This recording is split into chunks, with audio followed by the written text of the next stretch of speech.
Nithyananda Paramashivoham. Om Nithyananda Paramashivoham. Om Nithyananda Paramashivoham. Om Nithyananda Paramashivoham. Om Nithyananda Paramashivoham. Om Nithyananda Paramashivoham. Om Nithyananda Paramashivoham. Om Nithyananda Paramashivoham. Om Nithyananda Paramashivoham. Om Nithyananda Please relax. I Paramashivoham. hope all of you have finished. How many of you manifested?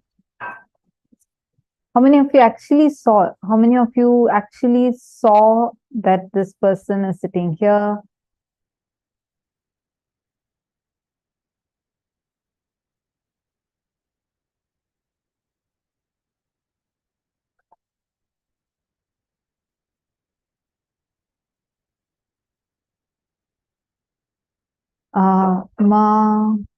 Jessica Martin, so sorry. Are you still here? I'm just seeing your message. It's regarding Pratyaksha Pada Puja. Yes, you would be receiving an email regarding that, and you can, the moment you receive the email, you can log into that Zoom.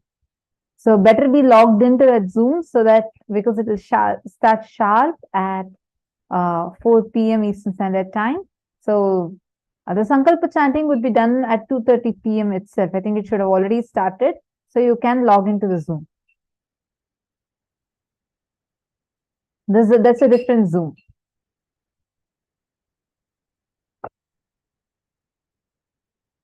Okay, come on. Each of you quickly check with your partners and kindly let us know who all have manifested.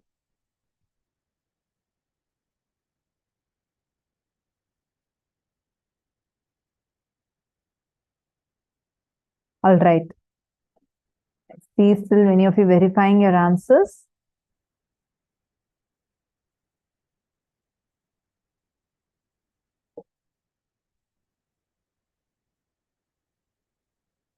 In male side, I request all of you to please do have your partners and do the power manifestation properly.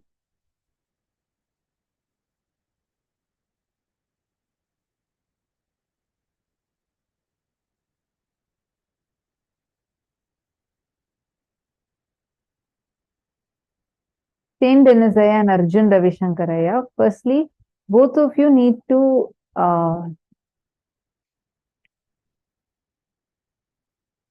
sit intensely, connect with Swamiji. You will be able to see much clearly. I remember once I was talking to one of my friends, and that time he was just starting with the power of seeing through third eye with our eyes closed. That was only power, and the whole Gurukula was only practicing that.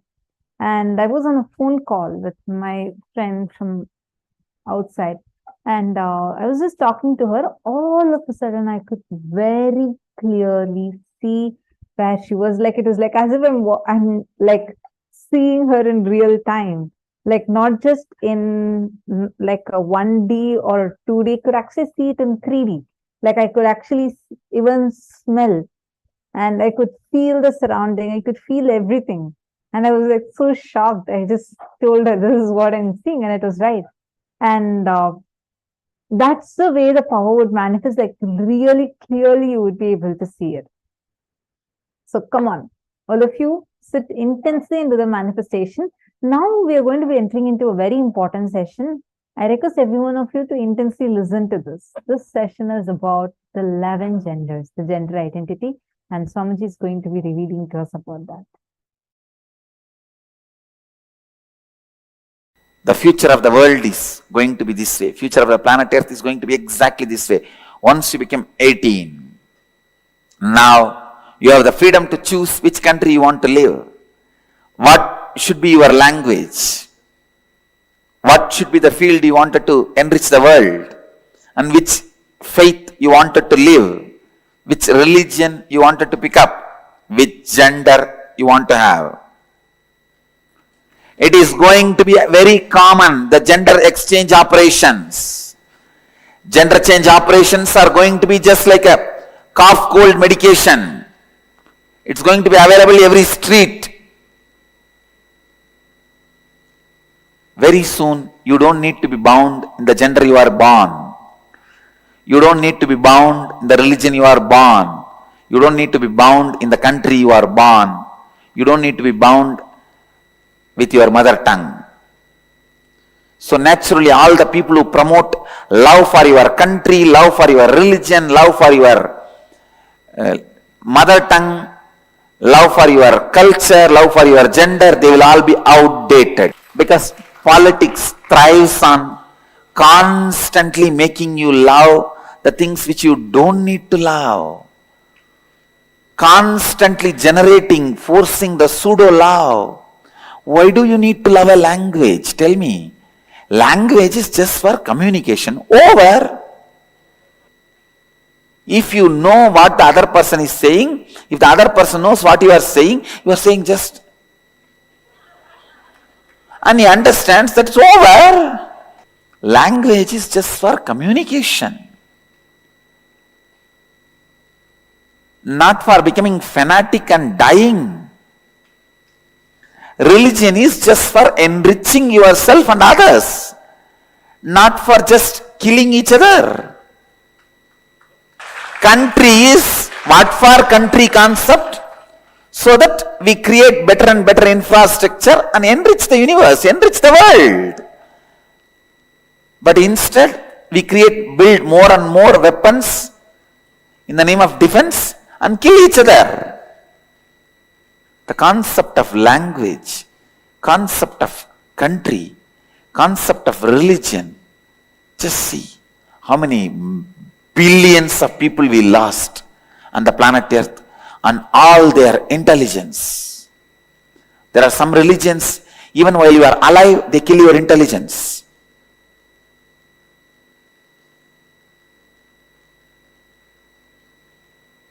So understand, the future should be the religion, language, gender, and country. All these should be just openly available. We are not born to live in one corner of the world. We are citizens of the planet Earth. This can happen only by Vedic tradition. I tell you, only by Vedic tradition, which has a strength to stand any scrutiny. And not only that, even though it accepts all traditions, even if you don't accept Vedic tradition accepts you.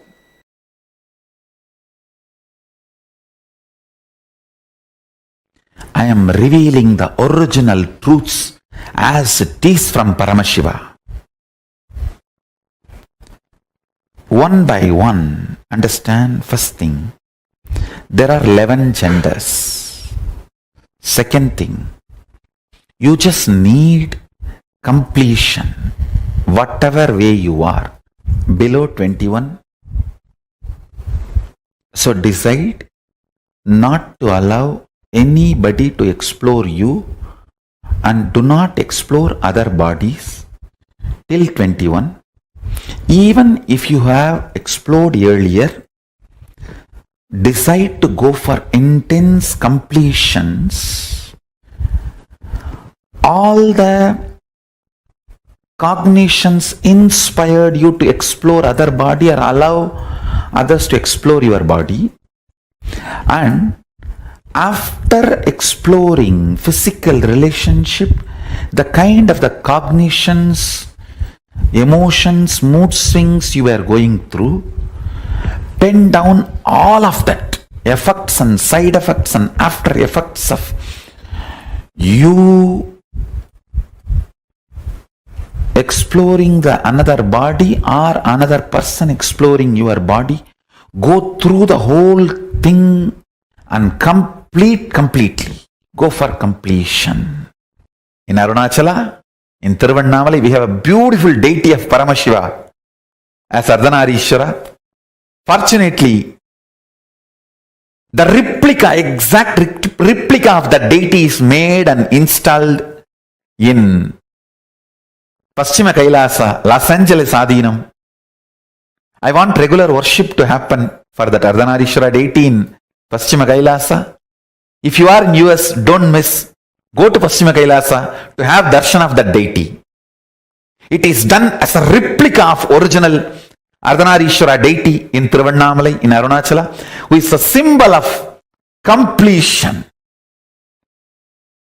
of all the gender crisis, gender problems and gender identity problems and gender crisis and everything.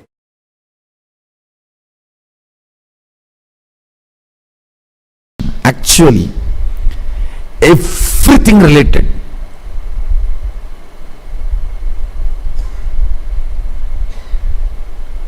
Whether problems or difficulties, understandings related to sexuality can be solved just by this one understanding of 11 genders. The moment you identify your gender, problem is solved. Then you know how you are going to be functioning. It is a simple mechanism. See, body is the best outfit you can wear. Understand this word. Body is the best outfit you can wear. The food or the pleasures your body feels is just dependent on how you feel about your body. The moment you know what is you, all struggle will stop, will drop.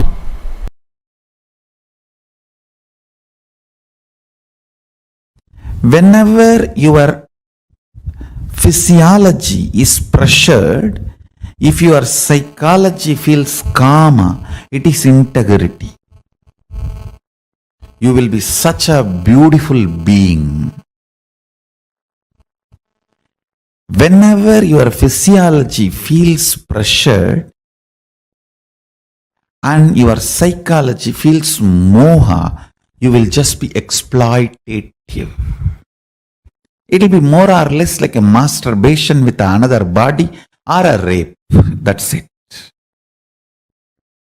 Understand? The reflection of Paramashiva in you, Pratyagatma Chaitanya, the individual consciousness, as a freedom to align your gender identification in the level of psychology and physiology and physical, all three. I wanted to make a statement. By your willpower, you can change your gender completely, even physically. Ramakrishna demonstrated it. Sri Ramakrishna Paramahamsa demonstrated. There was another one great yogi called Madanagopala Swami. Nadananayagi Swamigal, he used to be called. He lived in South India. He was in Mathura Bhava with Sri Krishna. With his power and willpower, he just manifested all the female characters in his system, whole system. Listen, first truth you need to know, There is no such thing as straight. Nobody is straight. You are just a being clothed with a body. Sexual attraction has nothing to do with the gender of the opposite person. It is the grace you feel with the opposite person. Beautifully Upanishad says, you love your husband or wife not because he is male or female, or husband or wife. He is or she is reflection of your integrity with your identity. Understand? Attraction is due to the grace the other body radiates. Grace is always directly the quantity of the integrity that person's physical, physiological, psychological, conscious identity enjoys. Understand? The more their gender identification is integrated, more grace they will manifest. They will radiate. Grace is all about you being completely comfortable with your physical, physiological, psychological, conscious identity called Aham Pratyagatma Chaitanyam. And all attraction is towards the grace, not towards any gender, not towards any person. Please understand. Break from this mediocre idea of gender dowholing.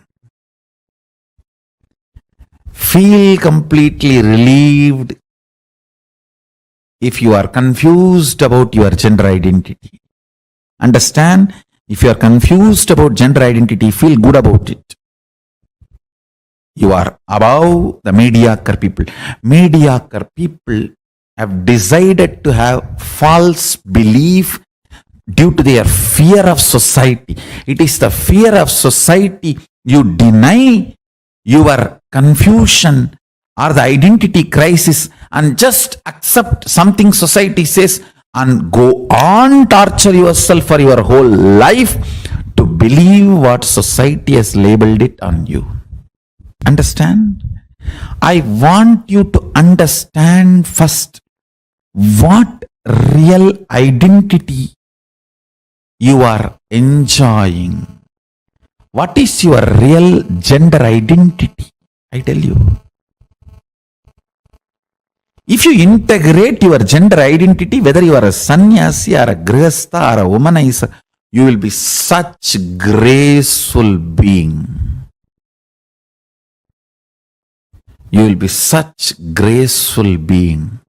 I have seen the most graceful sannyasi and the most graceful womanizers. I have seen both. And sometimes I used to wonder how both of them radiate such grace. I realized it is not about the action. It is about the integrity and identity you feel in physical, physiological, psychological and conscious level. Most graceful celibate I have seen is Yogi Ram Surat Kumar. He is absolute brahmachari, but such grace. And the most graceful grihastha I have seen, Raghupati Yogi. He had 14 kids, but his grace is, I'll say, equivalent to Ram Surat Kumar. The most graceful women I have seen, Kuppammal, my guru. She lived with only one husband and 4 kids. All 4, such graceful beings, because the grace comes from inside completion. It is nothing to do with external action.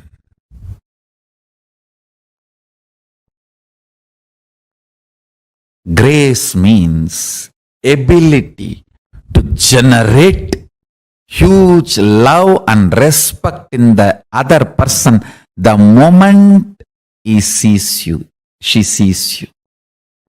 Just by sight, if you are able to instigate, invoke tremendous love and respect, that is called grace. Beautifully, Valmiki describes when Sita entered the court, the whole court stood up, including Janaka. Understand? Janaka is father. He says the grace she was carrying was such, all the rishis, munis, and the people who came for Swayamvaram, who were supposed to get married to her, or who came with a lust to marry her, all of them forgot their identity for a few seconds and just stood up.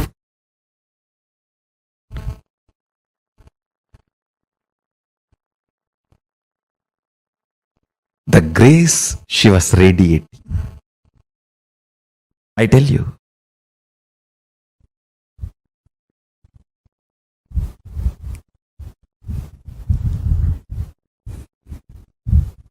I wanted to get into the details. All the mood swing, women suffer and feeling exploited, women feel, is just because their three layers are not integrated. Physical, physiological, psychological does not feel the same gender identity. There is a mismatch. There is a confusion. That is why women feel disgraced every time they enter into a sexual act and come out.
what Swamiji revealed is something too important.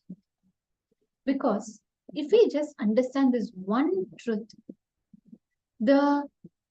all the suffocation that society has added into us with the so-called definition of gender, we will be liberated from all those cognitions carried in us.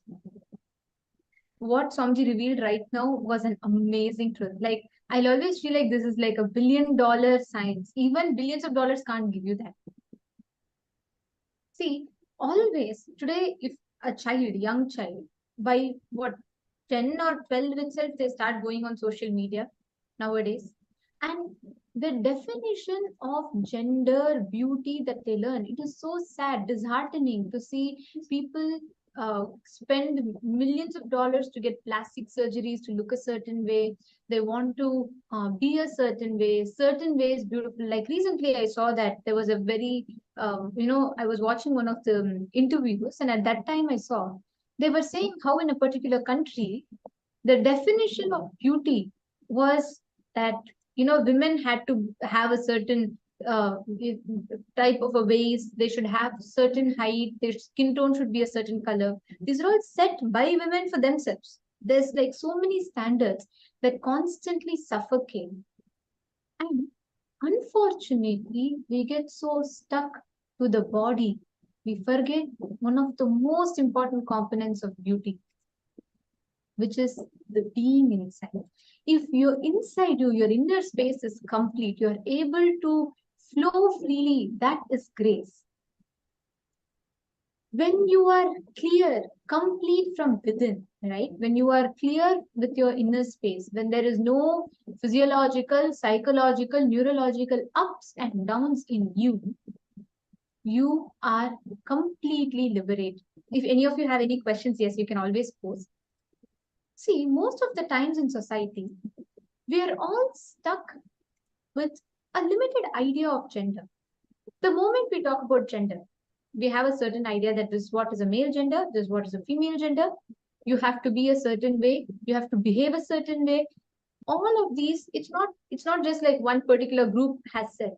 As society, this is the way all of us has said amongst us. And we constantly carry these definitions of gender inside of us with so much suffocation. The way we carry, the ideas that we carry, all of it is filled with so much of suffocation that the moment you feel you get into a relationship and you feel it is not fitting your frame, you feel exploited. That is the reason today so much of divorce rates is increasing. Why? Divorce rates are increasing because there is a certain standard that is set. You see, well, this is what is, ideal marriage, couple goals, all of these we see. And we pick up those wrong ideas. I will not say right or wrong, we pick up those ideas, no problem.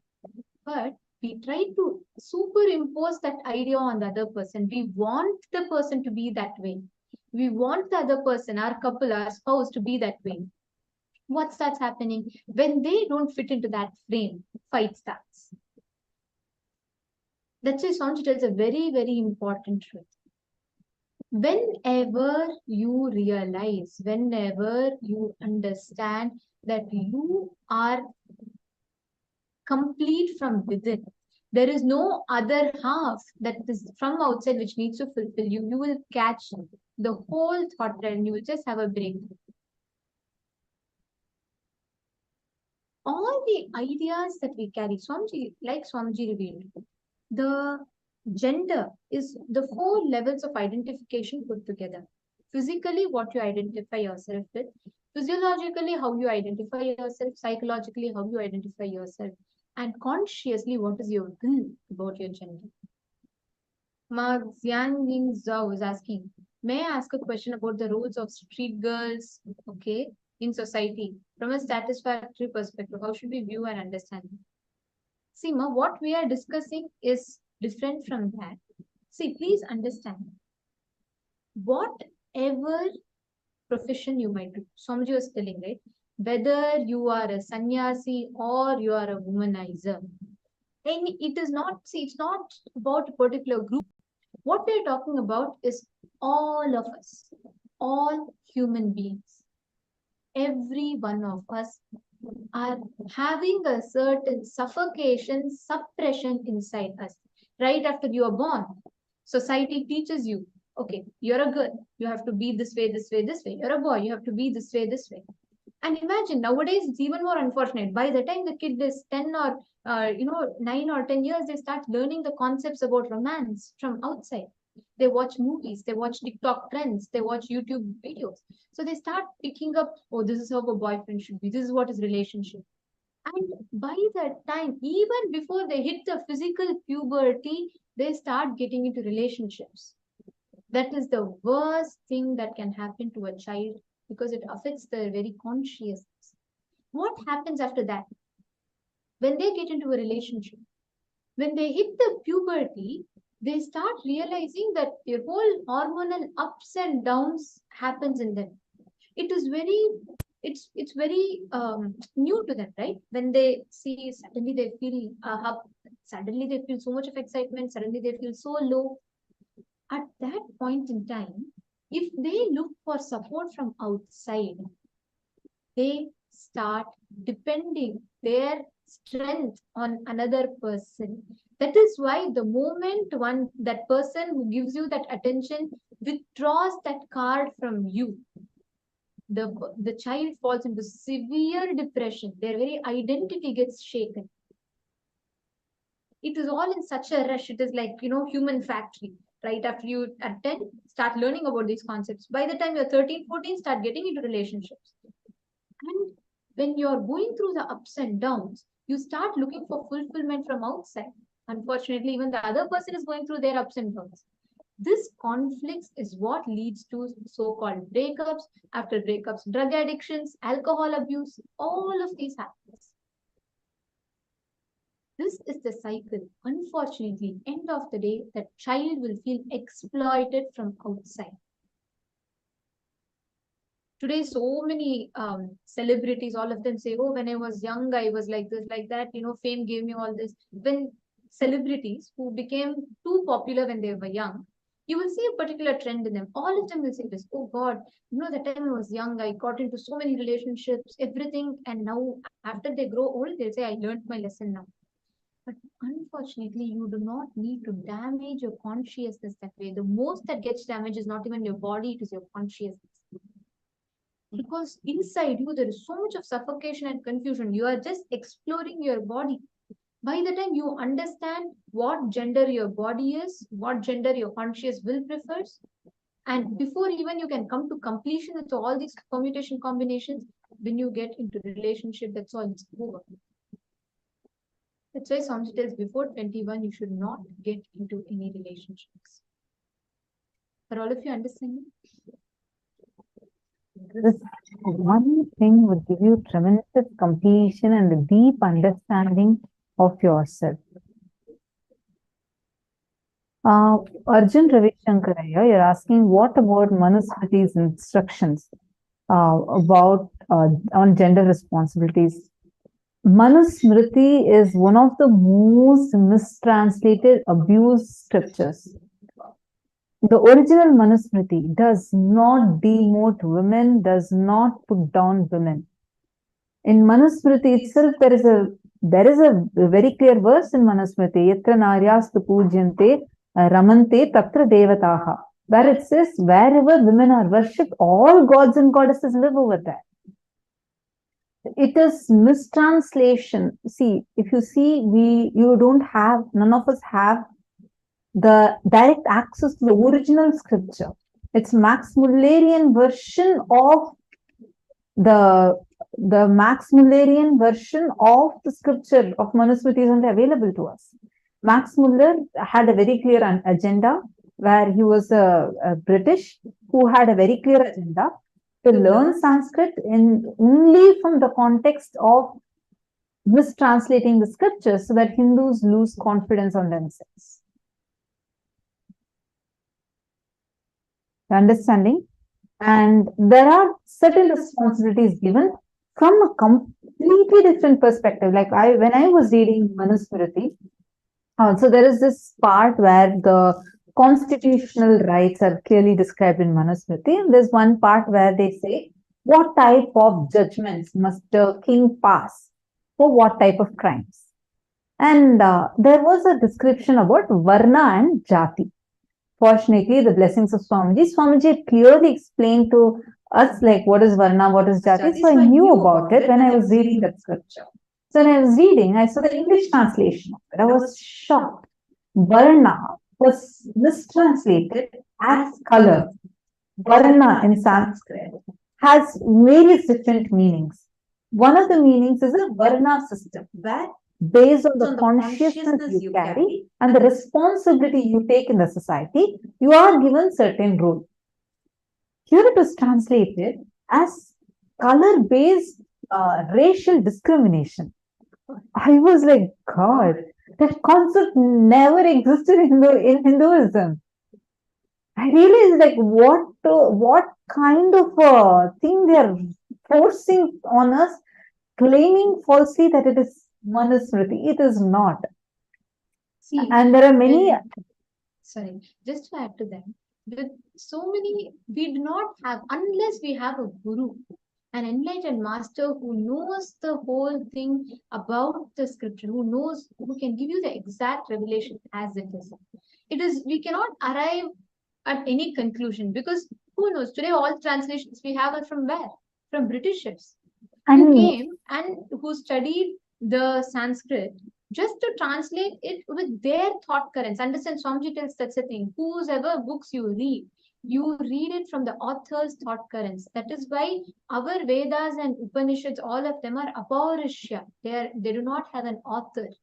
See, one important thing is Manusmriti is so like an abused scripture, literally. Where, see, how the same person, Manusmriti, where he very clearly dictates, very clearly saying that Yatra Naryastu Pujyante Ramante Tatra Devataha, means wherever women are worshipped, in those places, all the gods and goddesses exist. Wherever women are not worshipped, gods do not exist over there. In this level, when he has revealed, do you think really that he would put some policies and regulations of abusing women and taking women's rights away? No.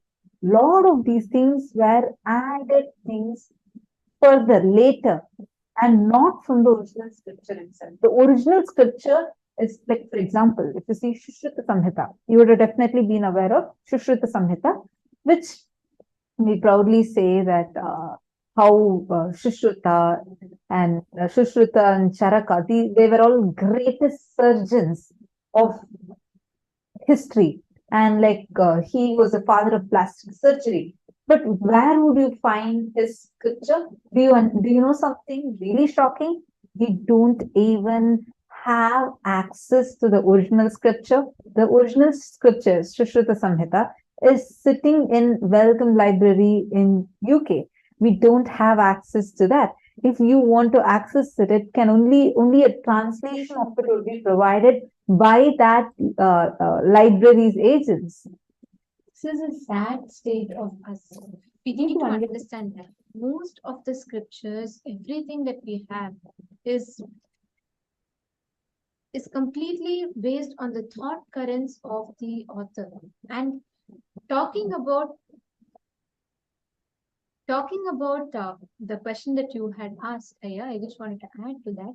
There, of course, are certain responsibilities ordained to every gender. It is given not just in Manusmriti, even Parashara Smriti, all of these different rishis, Patanjali Yoga Sutras, each of them describes the different aspects.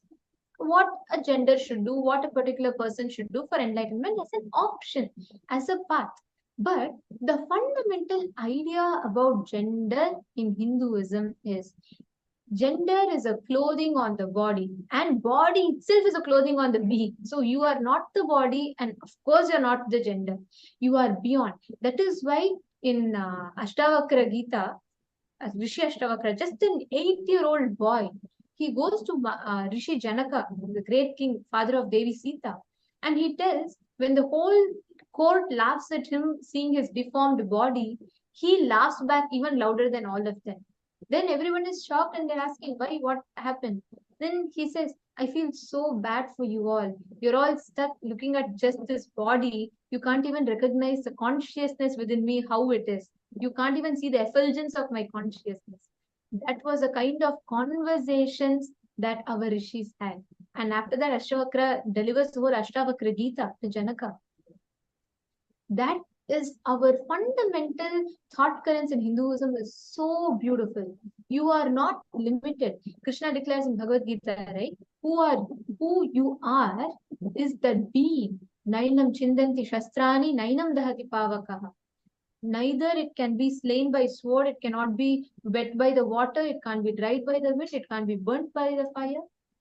All the thought currents given in our Shastras about who we are is not that you are the body, it is the consciousness in you that is empowered. That is what is important. Gender, see, it's like this. It's like if you become a teacher, you have certain responsibilities. If you become a doctor, you have a certain responsibilities. Like that, if you are a female or a male or any of the 11 genders, each gender has their respective responsibilities ordained in our scriptures for the path of enlightenment. And that is definitely given. But you are not confined as a particular gender. So just and we need to also understand these things in a much deeper context. Like in every, like for example, actually this is like a topic we can keep discussing more and more about the way Swamiji has revealed to us about it. Like we keep finding more and more of the. Sorry, just a moment. Are all of you able to hear me? Yes.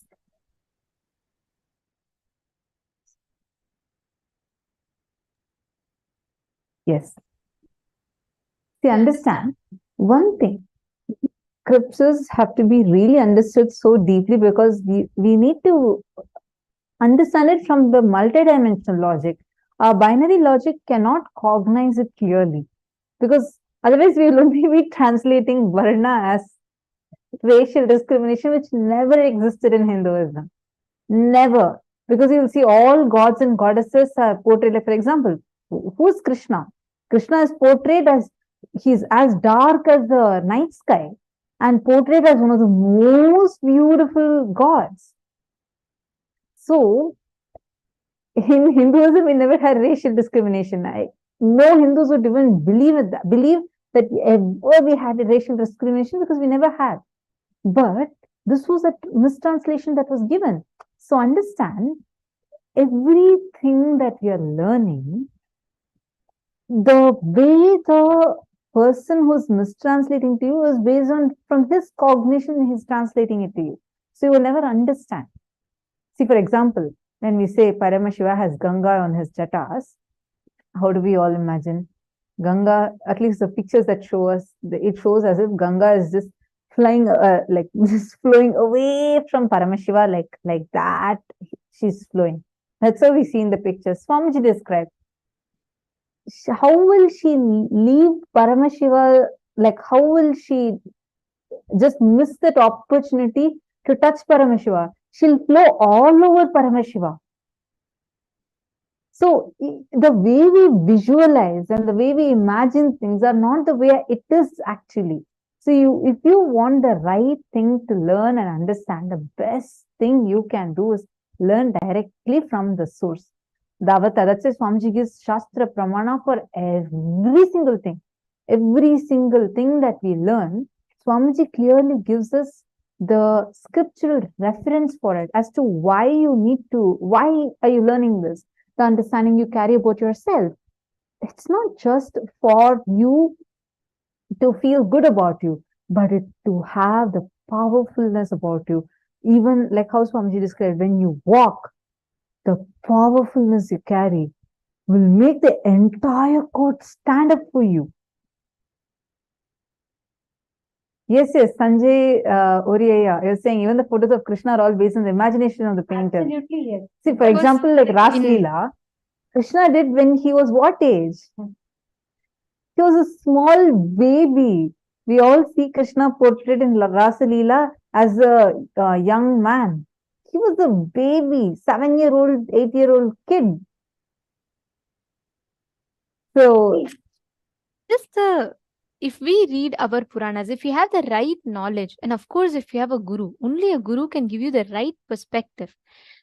Until then, all of us, it is prone to get, this constant misconceptions, because the moment the Guru Shishya Sampradaya was, removed, then we lost the whole science of it.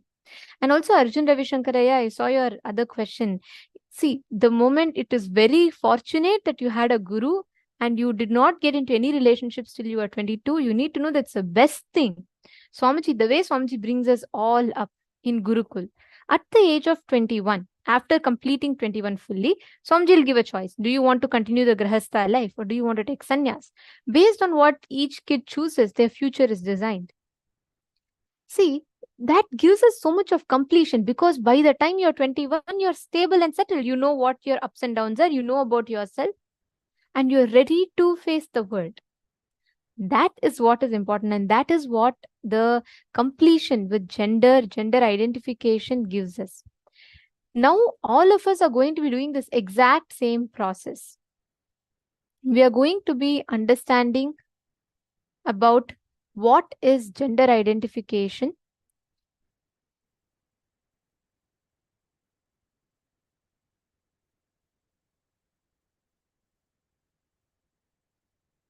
Like Swamiji revealed, there are 4 components of gender in us. The physical level, what gender you're comfortable with. In physiological level, what gender you're comfortable with. In psychological level, what gender you're comfortable with. In self-conscious level, what gender you're comfortable with. We are going to be writing that down now.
listen to this very carefully.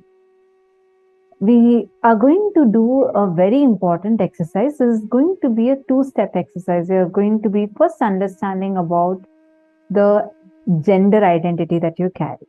Make a list of all your cognitions in each of the 4 levels. How do you cognize you? What are your ideas, the judgment that you have about one, your physical body? Don't try to conclude you're this gender, that gender. Whatever cognitions you have, you feel that you're a male, you feel that you're a female, you can write that. And you have certain judgments about you. Like, for example, oh, my body is not really looking very feminine. I'm just giving an example. So if you have that as a cognition, write that. Or you feel that you look very pretty, write that. The cognitions you carry about, one, in your physical body. Second, in your physiology. Physiology means how do you feel about you physiologically, like your voice, or the kind of feeling that you carry inside you about you, your hormones, your the attraction that you feel, whether with your gender or your opposite gender. All these things comes under physiology. Physical body means your physical structure. Second, physiology, more like your voice and how you feel about you, how you cognize you, and how you are attracted to either your gender or your opposite gender. Third is your psychology. Psychology means certain cognitions. Like, for example, oh, I'm a girl, I'm very weak, or I'm a boy, I can't show my emotions out. Like this, what are the cognitions and conclusions you're carrying in your psychology? Fourth, conscious will, deep inside of you. Out of your conscious will, what are the parts of you that you have suppressed inside of you? For example, deeply you want to express yourself dancing, but you feel that you are a boy, so you can't express yourself. You're a male, so you feel that you should not be expressive. So that part you have suppressed inside of you.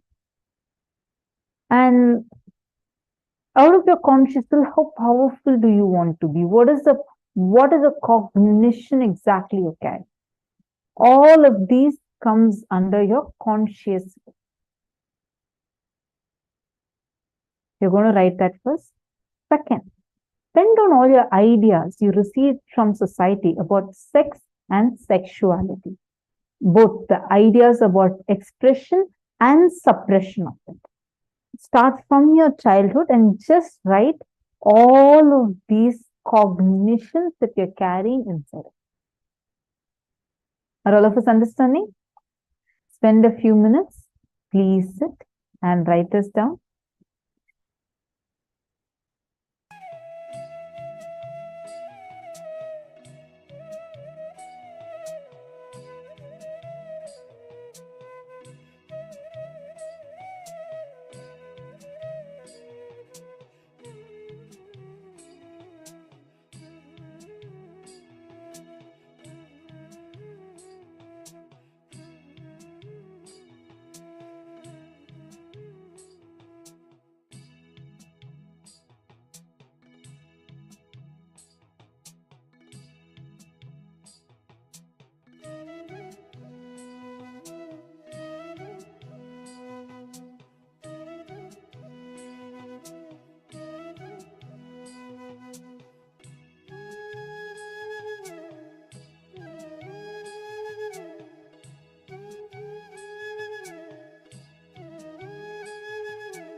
Nithyananda.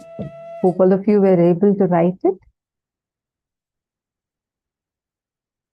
Oh, what is the difference between physical body and physiological? See, physical body means your physical structure. For example, okay, how is your body looking like? Or sometimes you don't like how your face looks like, or any physical features. All that comes under your body. Physical.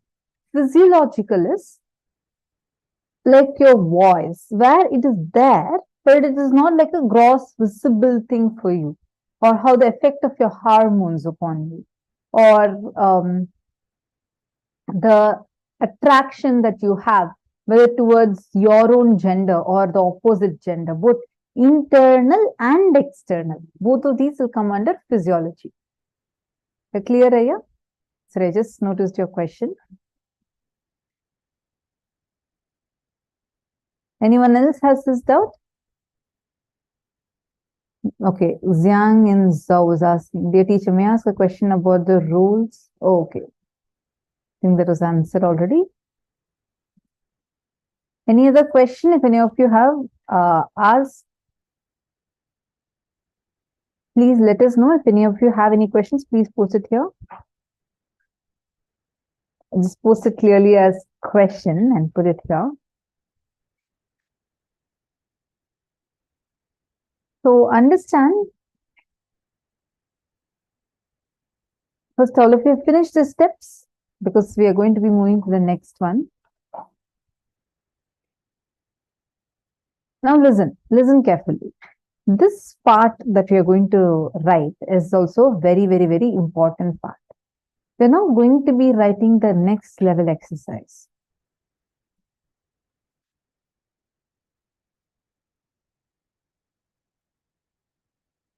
Take a few minutes and identify in physical level, what is the gender with which you're comfortable? Physiological level, what is the gender you're comfortable with? In psychological level, what is the identity you're comfortable with?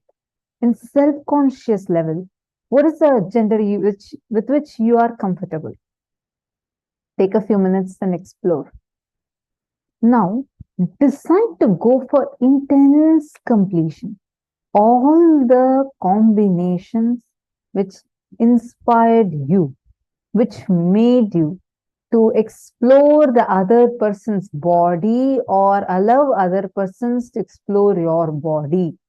And after exploring the physical relationship, when please write what happened before the age of 21. If you have any situations before the age of 21, please sit and write that. And after exploring the physical relationship, the kind of cognitions and emotions, mood swings you are going through, all the effects, side effects, after effects of you exploring the other person's body or another person exploring your body, go through the whole thing and complete. Please sit and first write down what is the kind of impact that had upon you and the effects, side effects, after effects of it. Please take a few minutes and please sit and pen them down in detail. Please do not post it anywhere. This is for you. Kindly spend a few minutes, decide to go for intense completion and write it down clearly. Are all of us understanding? Great. Let's start the step now. Please start writing down now.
Yes, now, as all of us are doing this exercise, let us enter into the next session where Swamiji reveals to us about diagnosing our gender.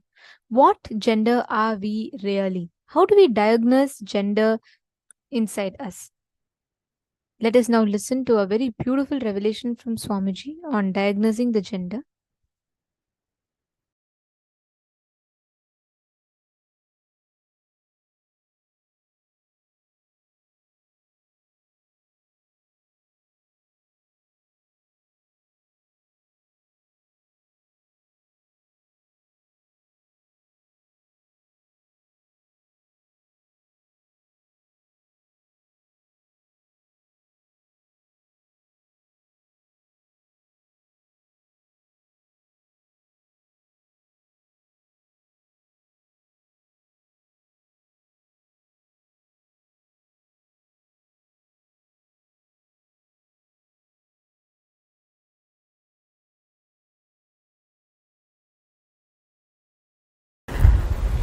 Some of the most powerful sacred secrets and powerful cognitions you need to know from Paramashiva about the 11 genders.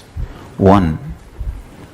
Gender is the totality of your identification with physical body, psychological layer, physiological existence, and your will about you.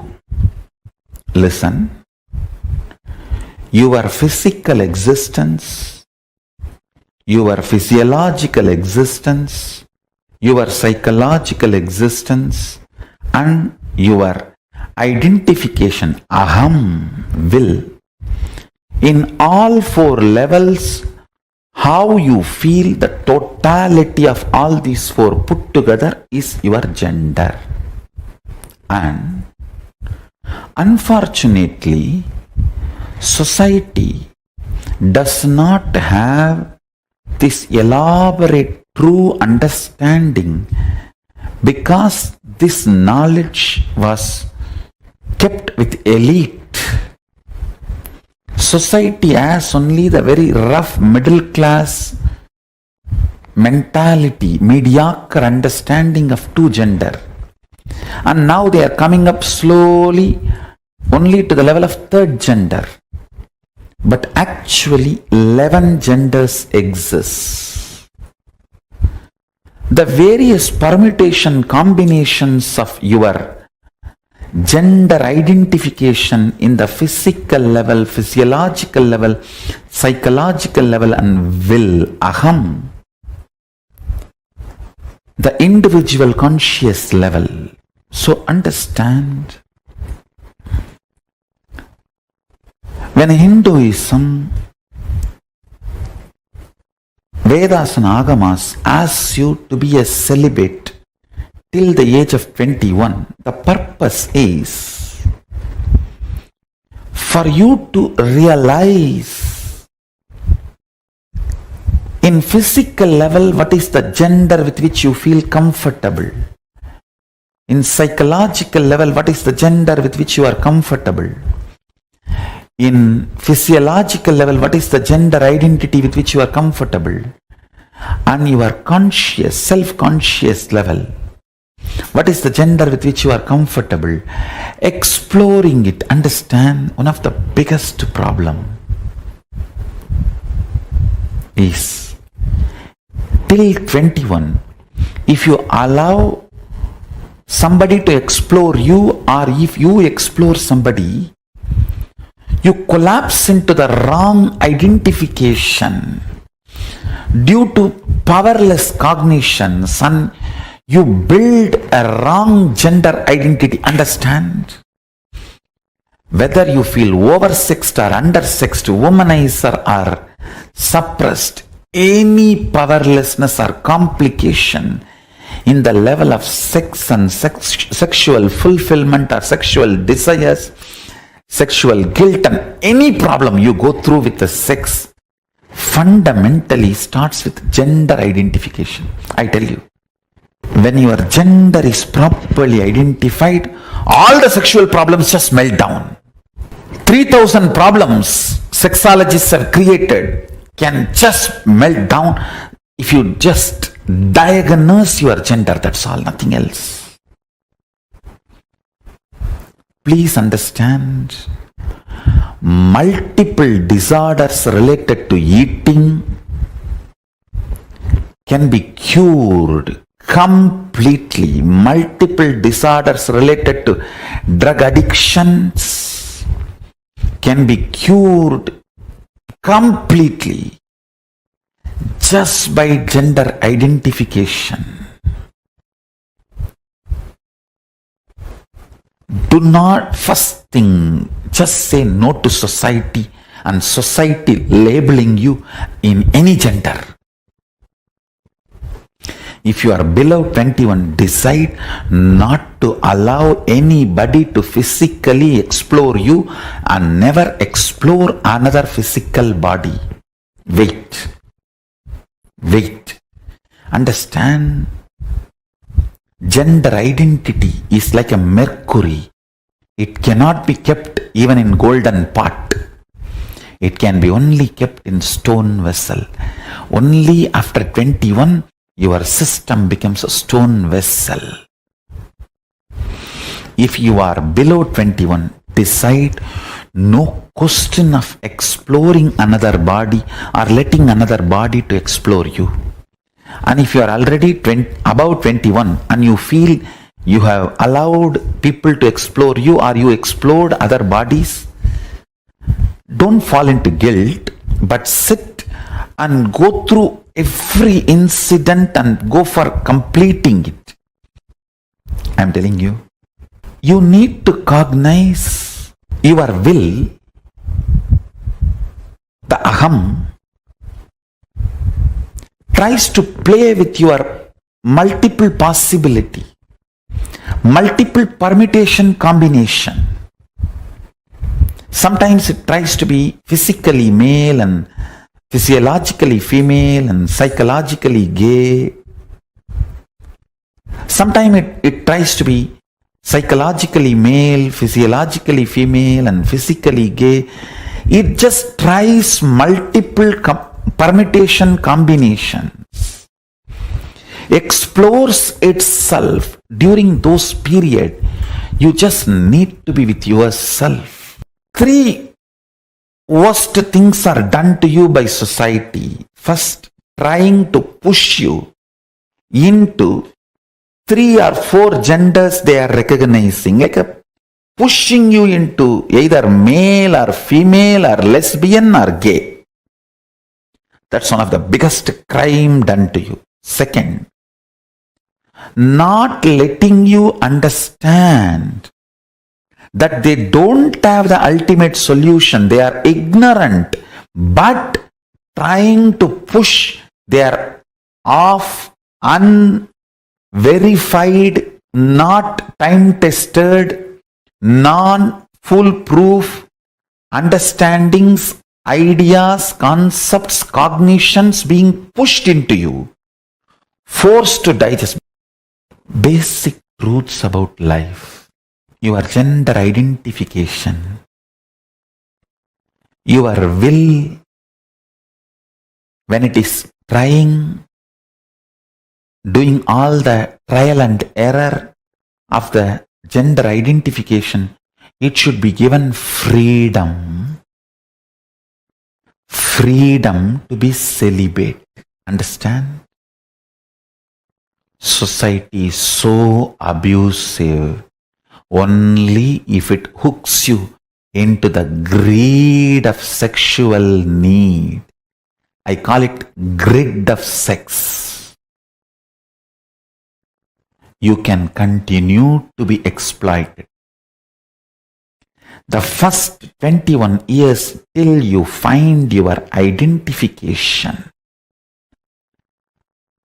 and your beautiful alignment of the gender, which is the true integrity with which your physical, physiological, psychological existences feel complete. In these 11 genders, one permutation combination gives you a complete completion. Wow! The heaven experience in your body, your 6 feet body feels heaven. That experience to happen in you, you need to explore what is the gender you are really, in which one you feel, I know me. To come to that experience, that is what I call the state of Ardhanareeshwara, Paramashiva. The state of Ardhanareeshwara. Listen. If the integrity between physical, physiological, psychological components of you is not achieved about your gender identification, whether you are oversexed or undersexed, you will be constantly struggling. If you are undersexed, you will have so much of struggle in your dreams. If you are oversexed, you will have so much of trouble in your psychology space. Understand? Whether you are aggressive or passive, if your psychology is also prepared and integrated to physiology and physical component, along with the hormonal pressure, you will build tremendous love and responsibility, care for the other person. End of the act will not be falling down, it will be falling into the intimacy. Every level, your gender identification matters. Understand? Whether you are a womanizer or a nymphomaniac, it doesn't matter. Whether you are a sannyasi or sannyasini, it doesn't matter. What matters is, do you feel inside your body, your integrity, your physical, physiological, psychological components, do they feel integrated about your gender identification? Understand? Your physical identification, that needs just a simple medical examination, nothing else. Physical examination, nothing else. But physiological identification, you need to look in. Whenever you feel excited, are you more in kama or moha? Understand, both of them are different. In kama, you just want to manifest the reality of you and the other person or persons involved in your life. In moha, you just want to exploit everyone for your pleasure. There are two different things. In kama, you are very sure you want the completion for everyone involved. In moha, it is all about you feeling complete. I should not even use the word complete. You feeling relieved. Listen carefully. Whenever your physiology is pressured, if your psychology feels kama, it is integrity. You will be such a beautiful being. Whenever your physiology feels pressured, and your psychology feels moha, you will just be exploitative. It will be more or less like a masturbation with another body or a rape. That's it. Understand? The reflection of Paramashiva in you, Pratyagatma Chaitanya, the individual consciousness, as a freedom to align your gender identification in the level of psychology and physiology and physical, all three. I wanted to make a statement. By your willpower, you can change your gender completely, even physically. All you need is aligning.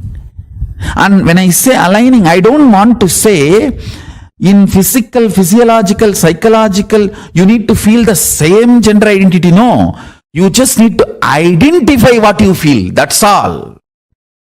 If you identify, you will know why you are feeling what you are feeling, why you are behaving the way you are behaving. Understand? Realizing blind spot is curing blind spot. Nothing else. Realizing why you are behaving the way you are behaving, why you are doing the way you are doing, why you are saying what you are saying, liberates you. If you integrate your gender identity, whether you are a sannyasi or a grihastha or a womanizer, you will be such graceful being. You will be such graceful being. I have seen the most graceful sannyasi and the most graceful womanizers. I have seen both. And sometimes I used to wonder how both of them radiate such grace. I realized it is not about the action. It is about the integrity and identity you feel in physical, physiological, psychological and conscious level. Most graceful celibate I have seen is Yogi Ram Surat Kumar.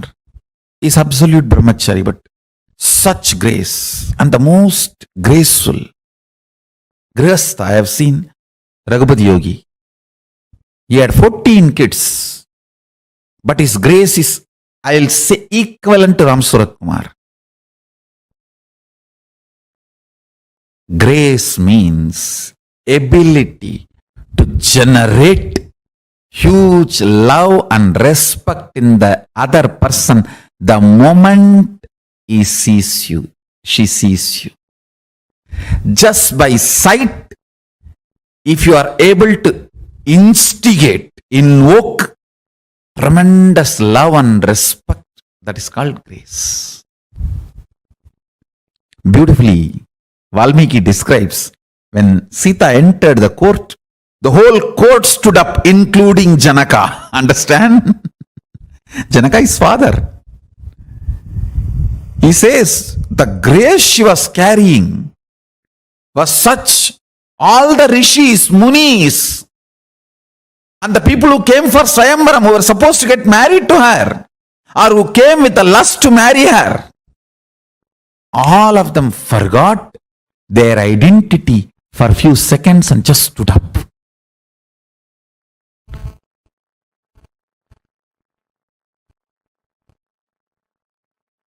The grace she was radiating. I tell you.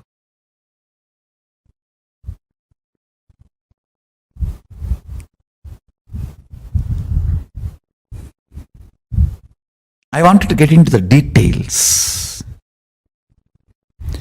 All the mood swing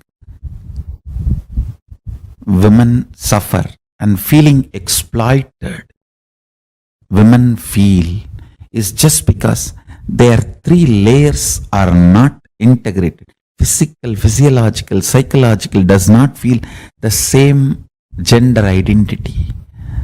there is a mismatch. There is a confusion.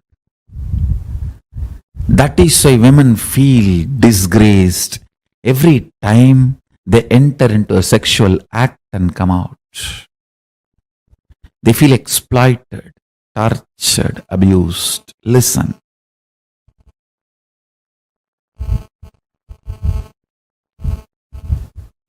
All you need is aligning. And when I say aligning, I don't want to say in physical, physiological, psychological, you need to feel the same gender identity. No. You just need to identify what you feel. That's all. If you identify, you will know why you are feeling what you are feeling, why you are behaving the way you are behaving. Understand? Realizing blind spot is curing blind spot. Nothing else. Realizing why you are behaving the way you are behaving, why you are doing the way you are doing, why you are saying what you are saying, liberates you.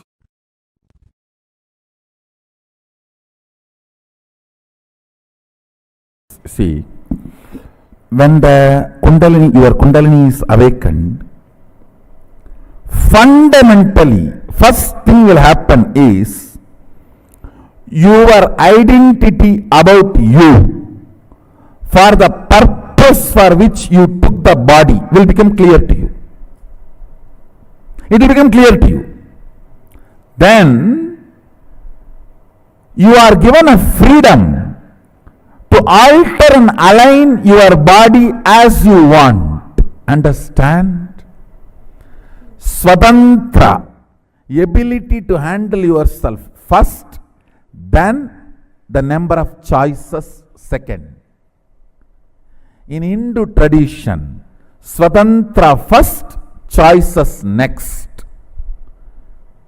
If the Swatantra does not grow first, directly choices are given. Depression is life. And I wanted you guys to know, all the fellows who talk about the so-called freedom in the modern way of thinking, the modern lifestyle, I tell you, it is absolute false. Where all you don't need freedom, you are given freedom. Where all you need freedom, you are not given freedom. It is like the cow has been put inside a cage, only the face is allowed to move, and you go, hey, see, the face can go up, down, right, left, center, 360 degree, it can rotate. What amount of freedom? That is modern society. And the cow grazes freely in wild forests. That is Hindu tradition.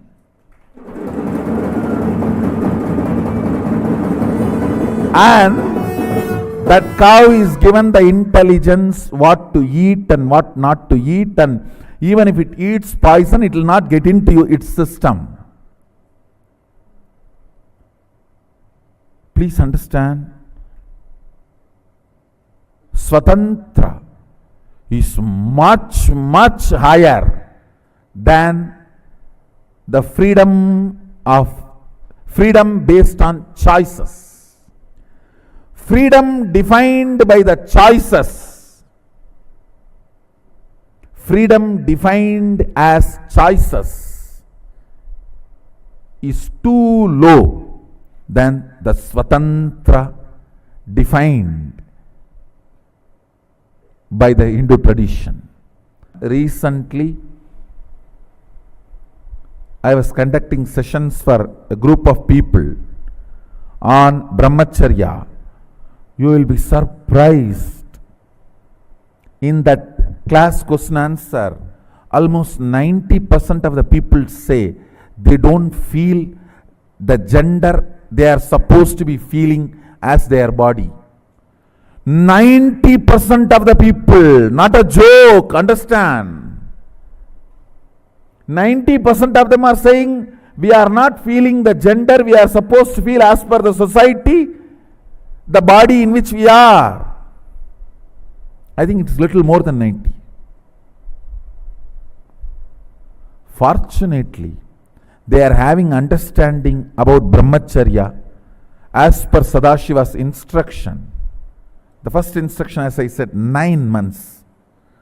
No physical sexual activity and practicing completion means the power manifestation. Second instruction, every morning have neem juice, every night a black betel leaf with a little pachakarpuram, the raw camphor, a pinch of raw camphor. These two herb, if it can be programmed by the master and given, that is great.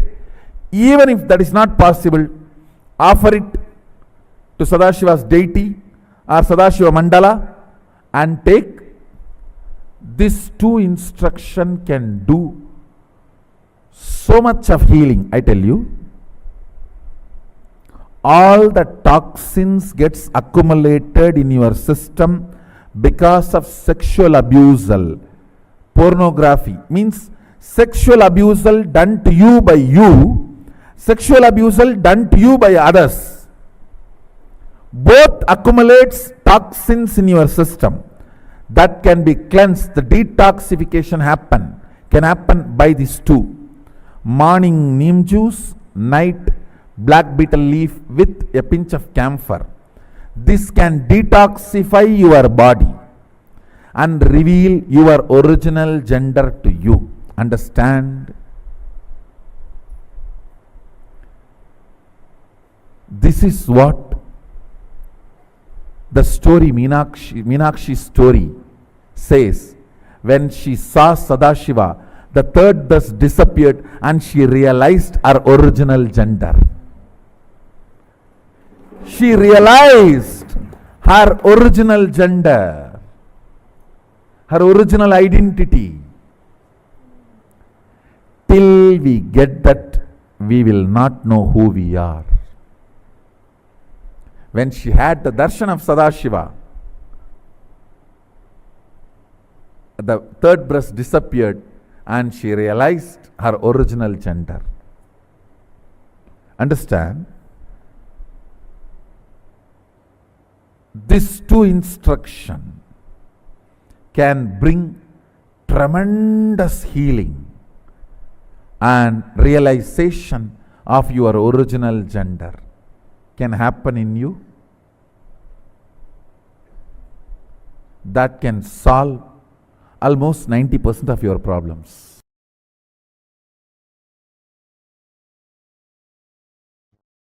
Center your gender identity on consciousness rather than your body or mind, then you will understand the science of engaging with life and relationships without getting into sexual act. The science of entering into relationship with the whole universe without engaging physical or sexual act is pure power manifestation. Listen. Listen. I'll repeat.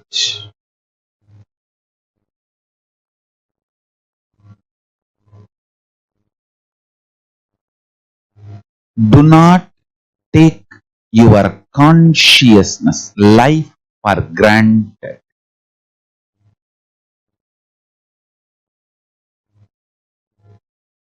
Center your consciousness on Paramashiva. Center even your gender identity Understand? The science I am teaching you now is the most powerful, beautiful power manifestation science. Center even your gender identity on consciousness instead of your body. Listen, when you look in, even before you remember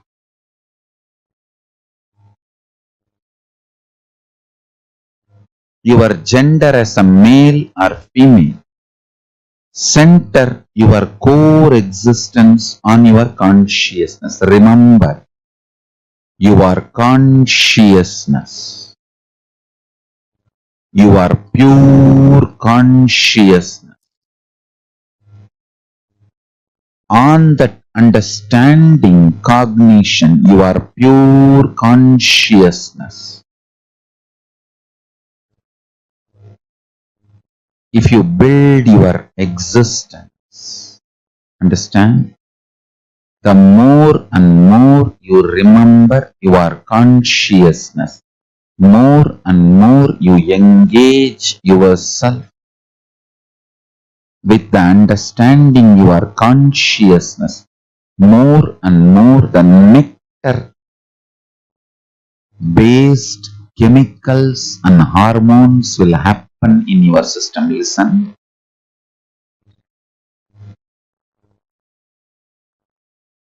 The everyday living process of your body, your inhaling, exhaling, breathing, digestion, all this can be either amritatva, nectaric, or they can be aging, growing old.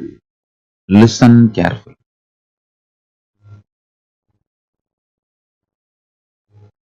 You need to understand the functioning of your body is centered on the ideas you cherish about you. The more you cherish, you are based on your body, the more you will engage with gender identities, then that leads to more and more of bondages, needs, greeds, fears. More and more you center yourself as consciousness, more and more your taste for life gets mature. Understand, when you start remembering your consciousness more and more,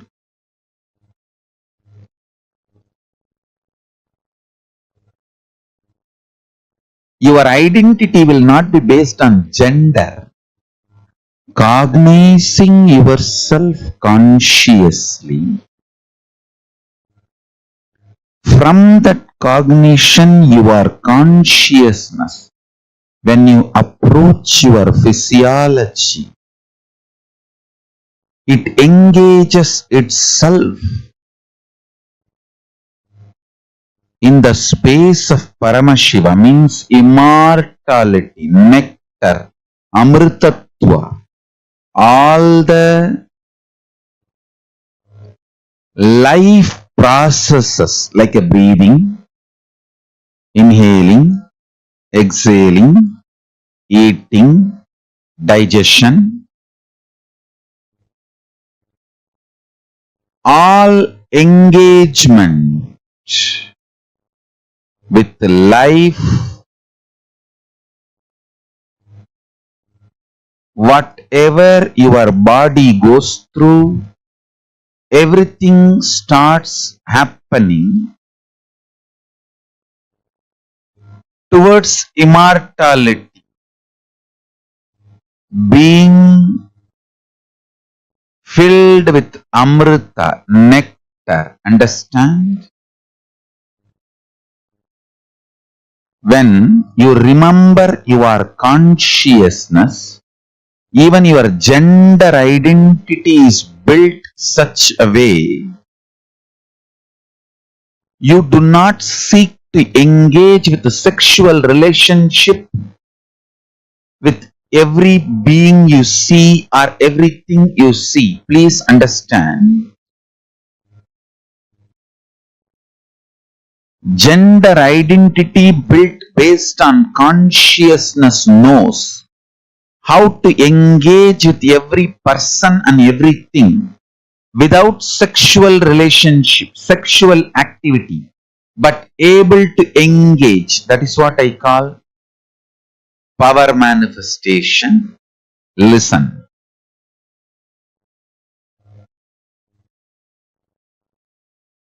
If you engage between two bodies, it is sexual act. Even you possessing a gold jewelry, a gold, is sexual act. A matter working with matter always is sexual act.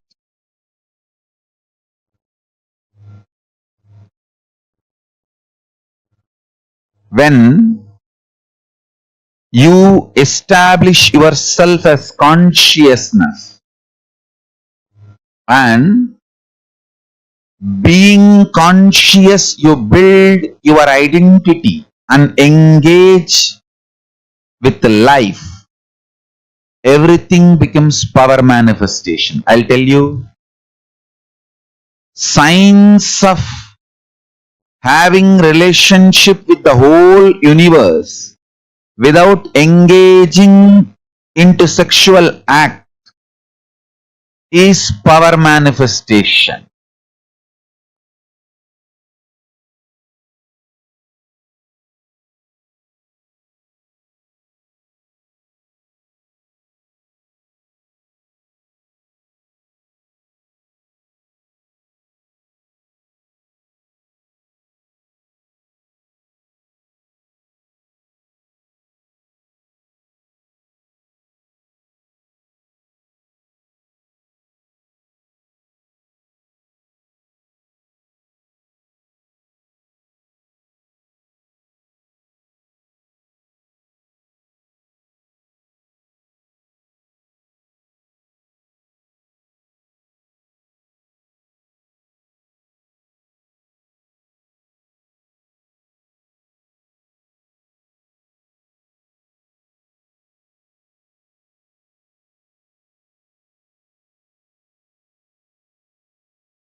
What Swamiji revealed in this video is one of the most important truths.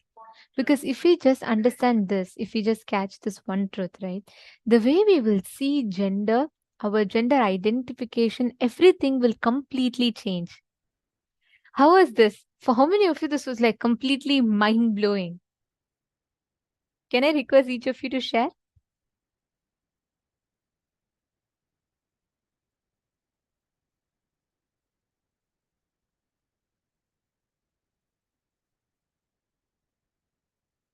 See, Ma Feng Zhen Fang. Yes, I read your message where you have put about the different frames that are given. See, unfortunately, Mom, today like Somji said, today it's the society is limited to just the understandings of these 2-3 genders that we know. Even the so-called the most liberal people or the people who are really progressive are only at the third or fourth gender.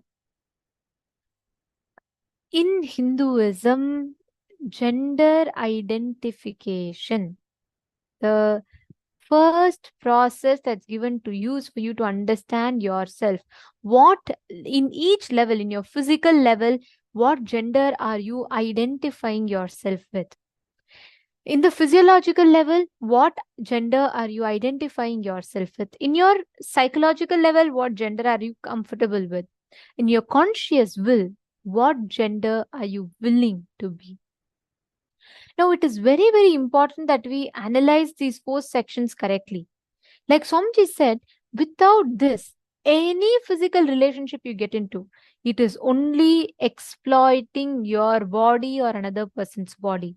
Please understand, the whole Hinduism, it is so beautiful. Like the way we are taught about gender, the way we are taught, the understandings that we have about gender, all of this is so profound that we all simply, just if we follow these powerful cognitions, we will simply get the whole awakening of this knowledge. There's a very beautiful thing Swamiji tells. Vatsyayana. Actually, Vatsyayana is the one who wrote the Kama Sutras. The whole sacred scripture on this whole Kama Sutra is all about how you can experience fulfillment. It's all about physical relationships and sex. This whole book was written by a sannyasi, Vatsyayana, and he gives it to his mother. It's a very beautiful story. He leaves his house to go get enlightened, and he goes and he does tapas for so many years, and he comes back, he meditates, he experiences enlightenment, and he comes back. So when he comes back, his mother asks, "Are you really enlightened?" He says, "Yes, test me if you can." So his mother says, "All right, an enlightened being will know everything. So I'm going to ask you about a subject it is impossible that you will know."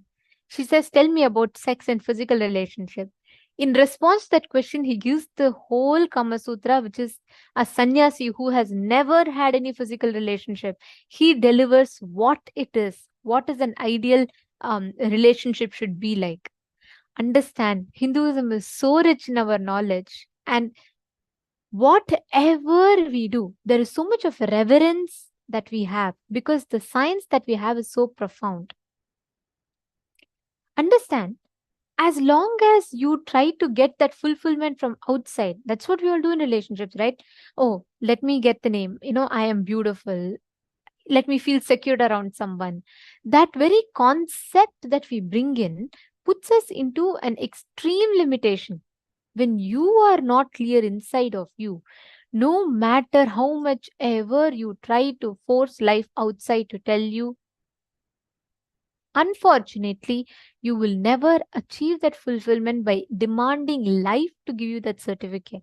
Unless you tell yourself you are complete, unless you look in and tell yourself you are complete, you are fulfilled, nothing from outside can bring you that fulfillment. See, Ma Hongzu is asking, so at the conscious level, do we all perceive ourselves both as male and female? Actually, that itself is wrong, Ma. See, in your conscious level, there is no particular rule. It is not that, oh, you have to perceive yourself as a certain level in your conscious level. You have to perceive yourself as a certain gender. It is not that you have to believe you're a male or a female or both. It could be anything. Like, for example, there might be a person who at their conscious level will feel they're absolutely like they'll feel their feminine manifestation. Someone might feel they're absolutely the Rudra, the male manifestation dimension. For each one, it might be different. It is not that you have to be a particular cognition, you have to have a particular cognition in certain level. Yes, Ma Alexander Kaspik, the one that Swamiji told for eating in the night, is having the black beetle leaf. It is not the normal green beetle leaf. Black beetle leaf is a different variety of leaf, Ma. Every night you should take that with not normal camphor. Pachai Karpuram it is called. It's a very organic, different type of a camphor. Ma Parameshwari, so you should use the right thing because there's normal beetle leaf, there's normal camphor, but that's not for consumption. There's black beetle leaf and Pachai Karpuram. That is what we should eat.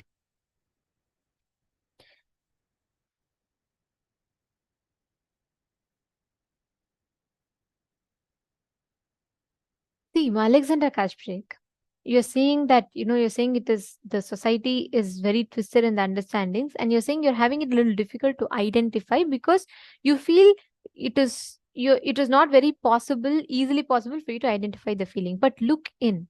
I request every one of you to do this.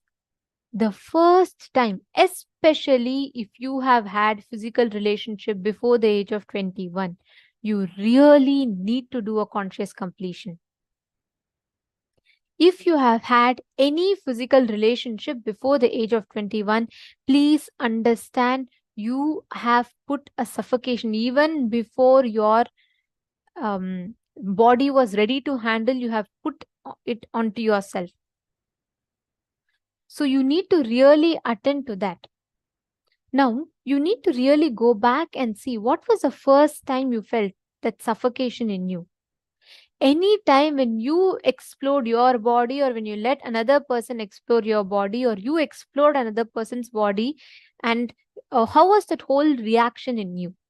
Especially if this happened to you before the age of 21, please sit, do a conscious completion. Understand, today, as much as fast as society feeds you the understanding of romance, the understanding of relationship, the need for fulfillment from outside, it does not teach you the importance of completion.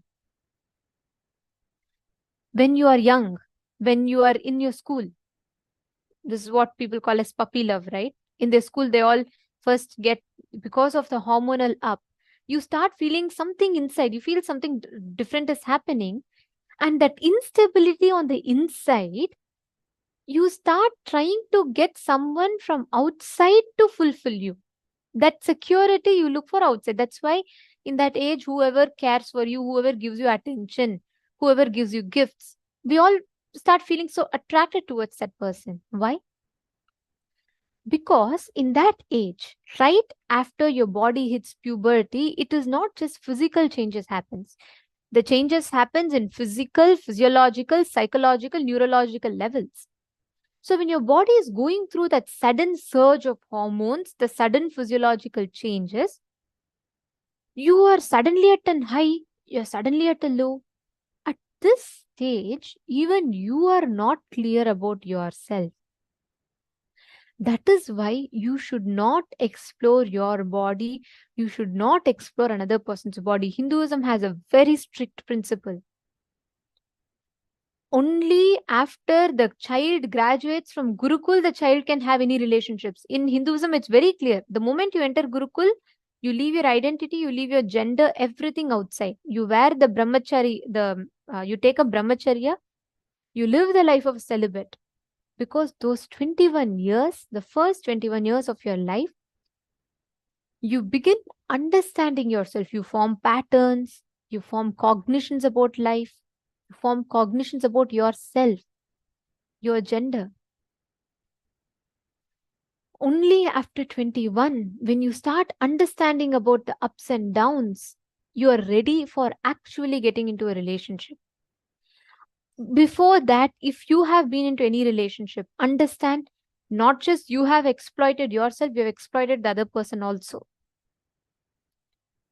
And unfortunately, today's society fastly feeds us that. The moment you are born, the moment you're, from the young age, you're put into this conditionings. Girl, boy, girl is this, this, this. Boy is this, this, this. There's so much different connotations we get into ourselves. There's a very, one of the very, very painful incidents that I remember where after I joined Gurukul, right? It was about when I was 18 years old. I had an opportunity to meet my friends before I joined Gurukul. When I met them, I was about when I was with them, I was 12 years old. At 12, I joined Gurukul. Fortunately, the best thing that happened to me in my life. After I became 18, in one situation, I was traveling somewhere and I found one of my old school friend, right? I met her and I was just catching up with her. And I was sharing with her about, how I was a sannyasi and what my life was like. And she absolutely enjoyed it. And then I was asking her how she was. And she was saying about herself and the entire batchmates of mine when I was outside. She said how She had just been into a relationship. She went into a breakup. She had a very bad breakup. So she is into alcohol. I was so shocked. Just at 18, kids outside, normal. It has become normal for people to have relationships, for people to have physical relationships, most unfortunately.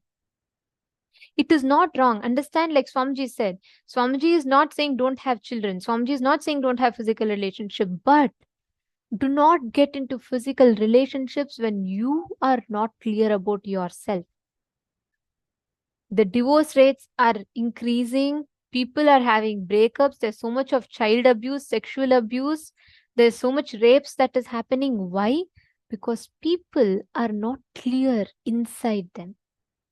Only when inside you are clear. This is my gender. This is my powerlessness. This is my blind spot. This is my strength. Only after you identify all your ups and downs, you are clear. You know that whenever certain kind of agitation happens in you, it is inside you. So you will have that amount of maturity. Once you're ready for that, you're ready for getting into relationships. Without that, like Swamiji said, it is only agitational gratification that you get. It is like some pattern gets triggered in you, there's an urge, so you go and execute it and then you come back. That's all it is. So please understand, any relationship you have had before the age of 21, please sit now, consciously complete. Marajeshwari is asking how to complete after analyzing. Once you write down, I'll take you all step by step. I'd like each of you to please pick up a piece of paper and pen. And if you all understood, can I request you all to put yes in the chat? If all of you understood about the gender misidentification and what Swamiji revealed, can I request each of you to put yes in the chat? So far, if you all are clear. Because this is a very, very, very important session.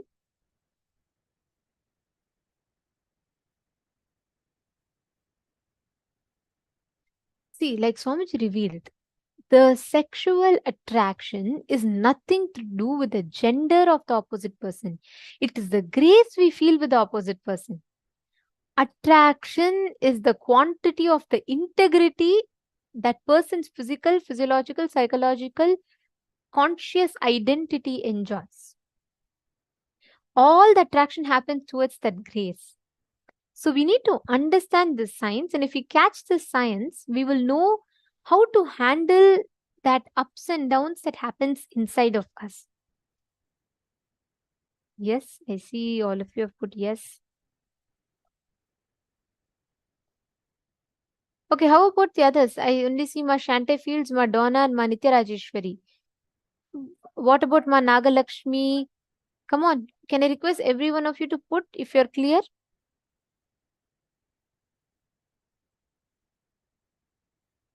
Please put yes in the chat if you all understood. Ma Wei Huang, Ma Shukrendrananda, Ma Nithya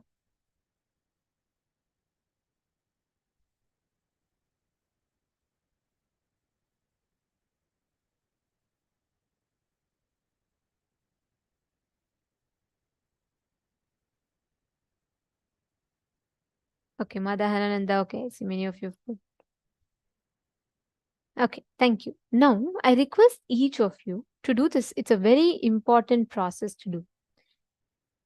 Till the age of 21, before the age of 21, if you have allowed anyone to explore your body, or if you have explored anybody else's body, please pen down. Listen, do not post this anywhere. I request all of you to kindly not post any of these incidents in the chat. I'm only telling you all to write it down for yourself. You're going to write it in a piece of paper for yourself. Feel comfortable. Do it for yourself because it is important that you heal. At a young age, when you explore, even if you were explored, your body was explored without your permission, it has caused a deep impact in you. You need to heal it. or even if you did it playfully, you still need to heal it. Pen down. Write down the first time. What inspired you to explore the other person's body or allow someone to explore your body? And write down what are the type of cognitions, emotions, mood swings you went through right after that. I request everyone to catch this. It's very, very important. Pen down what exact mood swings you went through. What was the suffocation you felt? How did you feel? What are all the things you went through? Please pen that down. Please write it down.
Write down the whole incident. What was the exact suffocation you felt in you?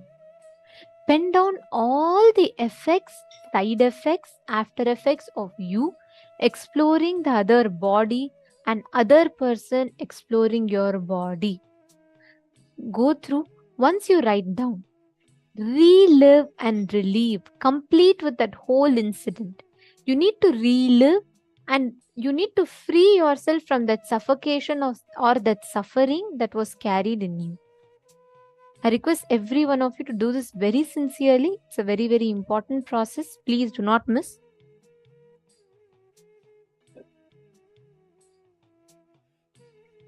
Ma Hongli Wong, yes. Please understand, Ma. Anything related to sex, sexual interest before the age of 21 has to be completed. Because till you are clear, till a person is clear with their identity, that person needs to complete and they cannot explore their body or another person's body, because both ways it affects.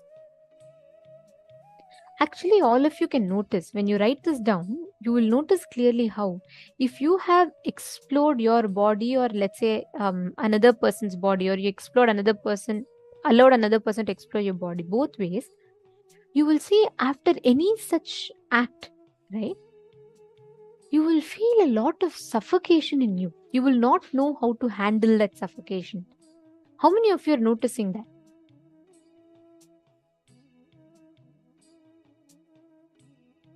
Understand, whether you have done something to yourself, or you allowed someone to do something to you, or you have done something to someone, all of these acts impacts you, the doer and the receiver both. Because till the age of 21, we are not matured enough. Our body, physiologically, psychologically, in any level, is not matured. So it needs that time. So you have to pen down any such thing. Ma Priyatma Surupini, that's right. Any attraction we have towards other gender is only because of the grace. That's correct. Please pen down. Ma Nagalakshmi, you're saying you're not clear. Is there any specific doubt? If you could please ask, I can help you understand it.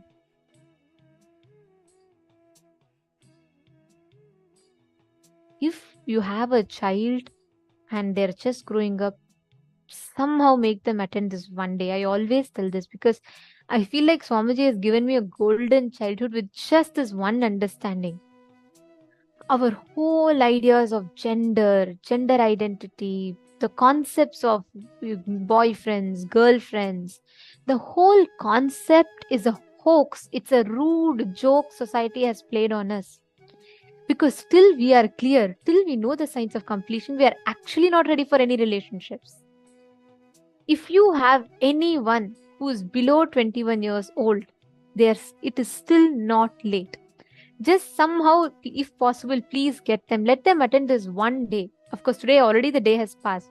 You can get them for darshan, but please do get them for the next program on this one day. At no cost should they miss this.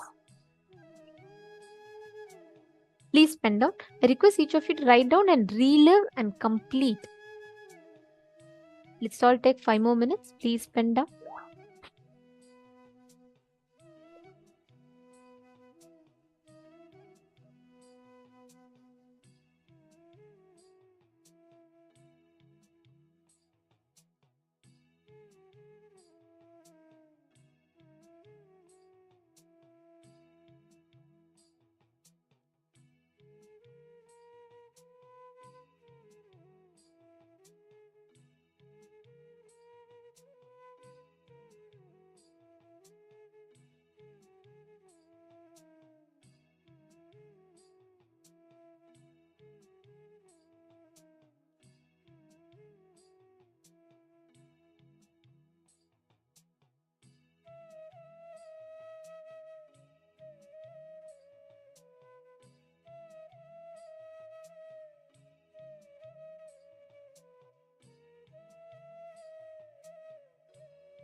Yes, please relax.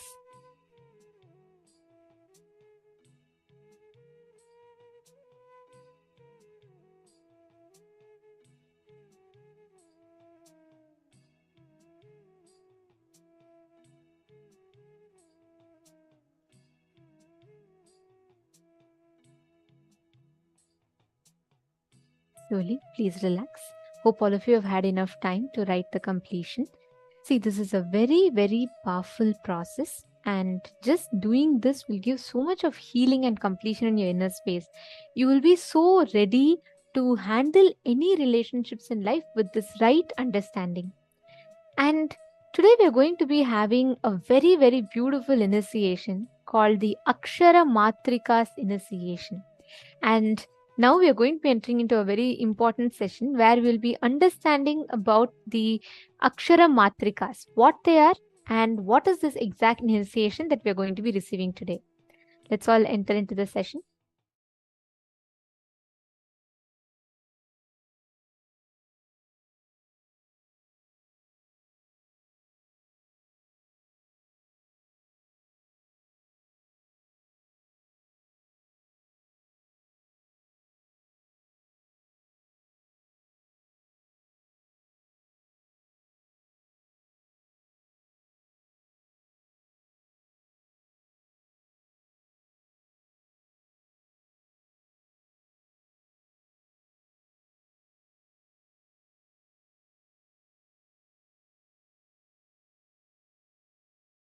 Same pattern leads to same disease in all persons. It's a very standard. I can give you like a diagnosis method itself. At least there are absolutely truth, 100% truth, no exemption.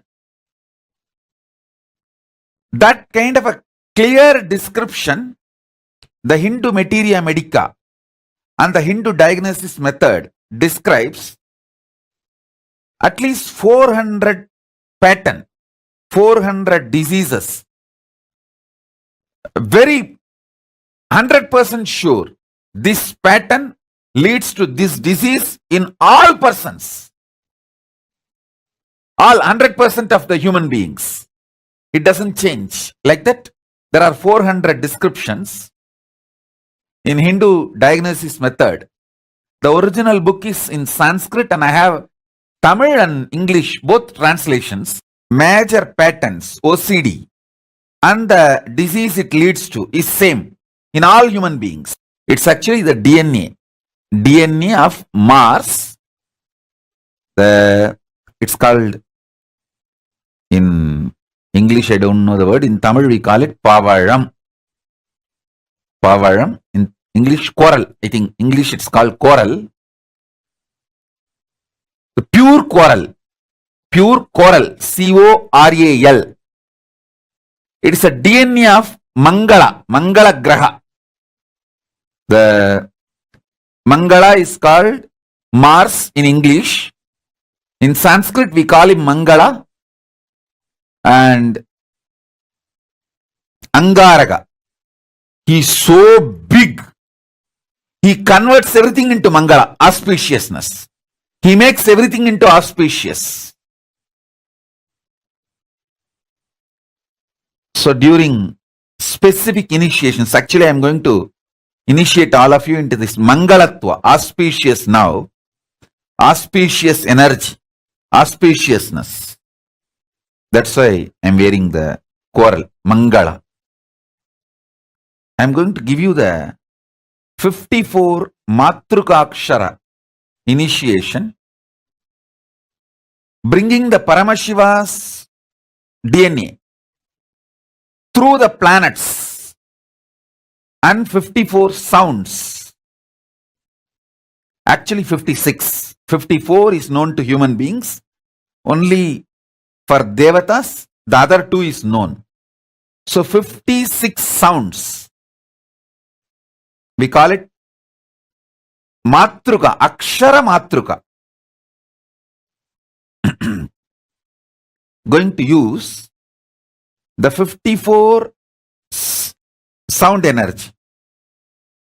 I can say that 56, 2, which is known to Devatas also, is going to be used. 56, sound energy, and auspiciousness, life positivity.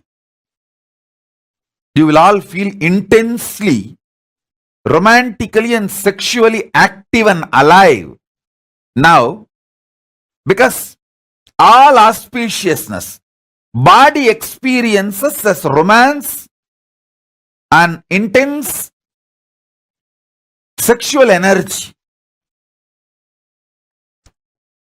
The whole body will feel that intense auspiciousness with this initiation.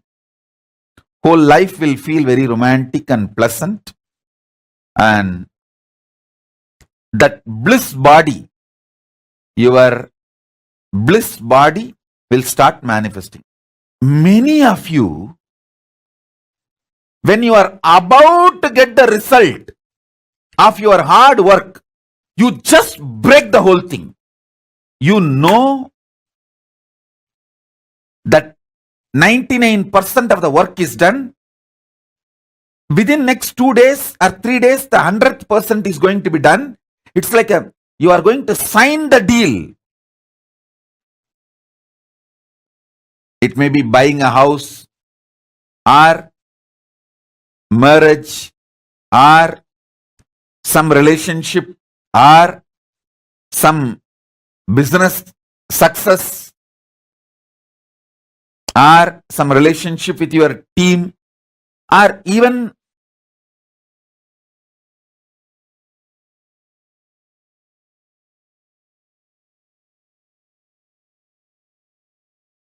things related to your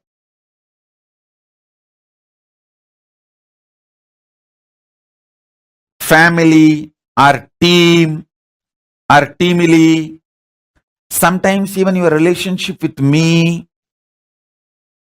You know you are in the last leg and you purposely break it. In Tamil we have a proverb, Venna Terandu Varumbodhu Thaliya Odaikirathu. Means you churn the butter. You know the butter has come. Before you collect that butter, you break the pot. You knowingly do it. Many times you know. It is about to happen, but you break. How many of you understand you have that pattern? It's like a compulsive behavior. When your Muladhara, root center, tastes Paramashiva, you feel in your muscle memory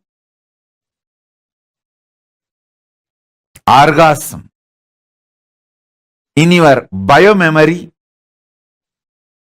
extreme romance. In your bioenergy, high Kundalini Shakti. There are 56 primordial Moola Shabda. Moola Shabda means primordial sound, which is the foundation of Panini and the whole Sanskrit grammar. Listen. Mangala, life positivity, always enters into you as a romance and cosmic orgasm, as a sex energy. That's why I am wearing the pearl, DNA of moon, Chandra, and coral, DNA of Mangala, Mars.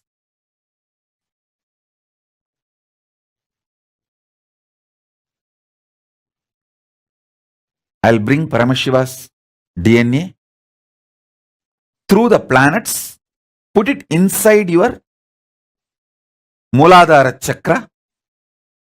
It will do so much auspiciousness. I tell you, first it will break that self-sabotaging pattern. How?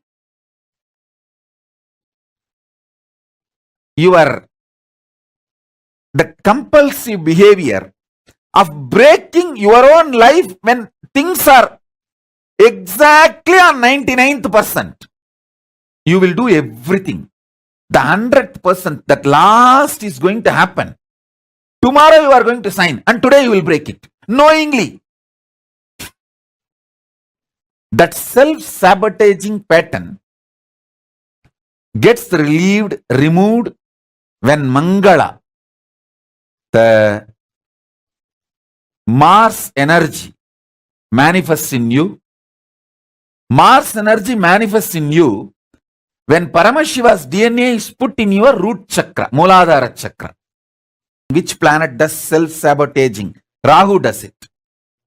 Rahu is the reason for that. If you worship Rahu, you will bless and you will tell, okay, I will not do that for you. You enjoy Guru and Shukra.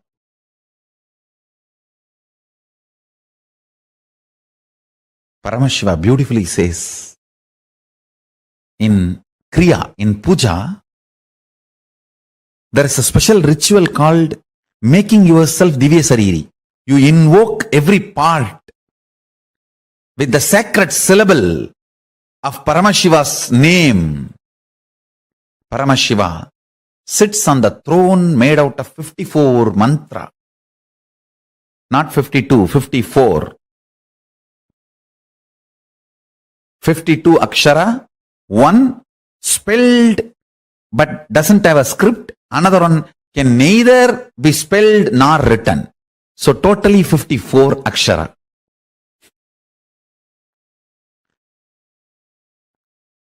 He sits on the throne which is made of these 54 Aksharas. And listen carefully.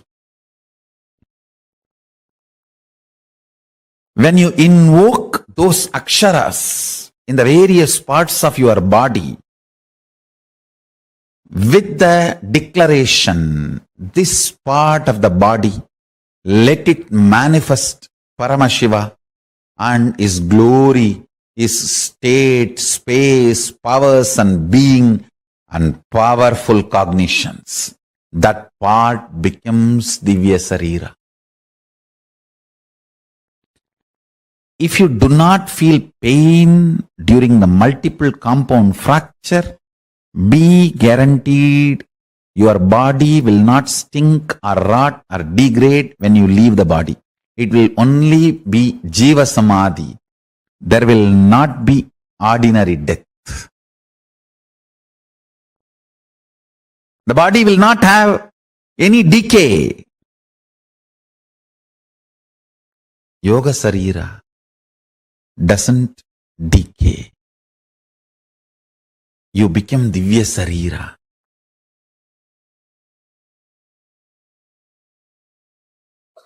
Let me introduce the science, this process, now which we are going to do. The exact 16 sounds which awakens these same lines into your brain, in your cognition, which makes that 42 powers awakened. I'm going to use those 16 sounds and literally program your biomemory and muscle memory with those 16 sounds. See, all this, the traditional dress, ashram dress, it is all directly helping you to support the process. So, the weight of the clothes should sit only on the left shoulder. It should not sit on the right shoulder. If it sits on the right shoulder, body heat will increase tremendously. Your lungs will feel suffocated. If it sits on the left shoulder, only then lungs won't feel suffocated. It will constantly keep itself cool. And especially that Vaishnavite structure of worshipping and all that is completely that. See, Vishnu, because he's in the Milky Ocean and everything related to Vishnu will be cool. So that's why Tulasi, not to catch cold. Shiva, the whole thing is cool, that the Kailasa, everything. But he himself is a very high active heat. That's why bale to cool it. Bale will cool. The whole thing is related to this. See, now let me restrict myself only to this process. Let me not get into the whole thing. I am not expecting any cooperation from your mind. So you do not need to presume you need to be very silent, peaceful, meditating. You don't have to presume any of that. You don't have to imagine any of that. I am making it very clear. I am not expecting any cooperation from your mind. I am only expecting cooperation from your body. Means sit holding the yantra, don't scratch yourself, don't hurt yourself, like that housekeeping kind of level. That level cooperation only I am expecting from you. Nothing more than that. If at all I expect any cooperation, it is all just simple housekeeping level, which you can physically do, which you can do it using your body. Nothing else is required. So you do not have to have any stress. I free you from all psychological demand. No psychological demand. And just be free. You are going to be spending some time sitting, like when you spend time rarely seeing the sunset, or sitting in your rose garden, or just sitting with the books, not even reading, seeing pictures. Now that is one of my hobby. I have beautiful photographic books of all the temples. Lot of temples, pictorial books. I'll be sitting and watching all those temples.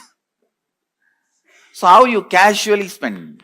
I tell you, if you have your own library and your own garden, you have everything you need.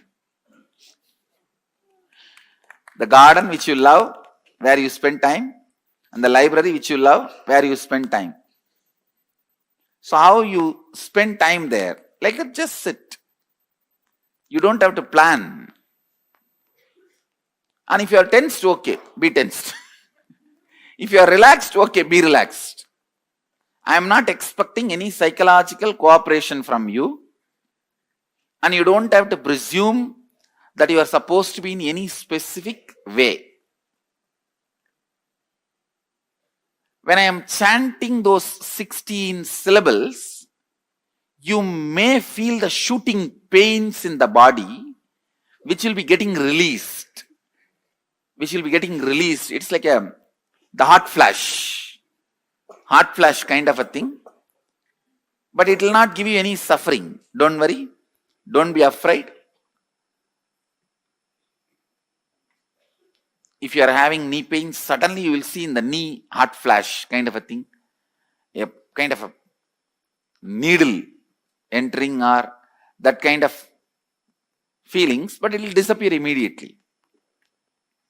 These 16 sounds, they are not even a described syllable. Please understand, it is not like a A, B. It is not like a defined separate letters. It will be like a. So it may be sometimes like a mixture of A and E off. So it is a 16 sound, not 16 syllable actually. That's the truth. It's a 16 sound, not 16 syllable. So those sounds I am going to use very intensely. Those 16 sounds form the basis of your cognition. Listen. Your cognition of love, joy, insecurity, bliss, fear, good, bad, right, wrong, all that starts in your cognition. You see that all the things you cognize get triggered in your cognition with the 16 sounds. For example, anything you experience in your life, good, bad, world, large, small, anything, it has to get triggered in your cognition, in your inner space, it should get triggered. For example, the moment that I utter the sound, tiger, immediately some kind of a fear, mixed fear with insecurity, those, all that gets triggered the moment that form is triggered by this sound. So everything in your life gets triggered in your inner space only from this 16 sound. The mixture of this 16 sound is the source of all cognition in your life. All of you are able to understand what I am saying? So, I may be just cutting into many of your pains, pleasures, good, bad, right, wrong, into many of those things.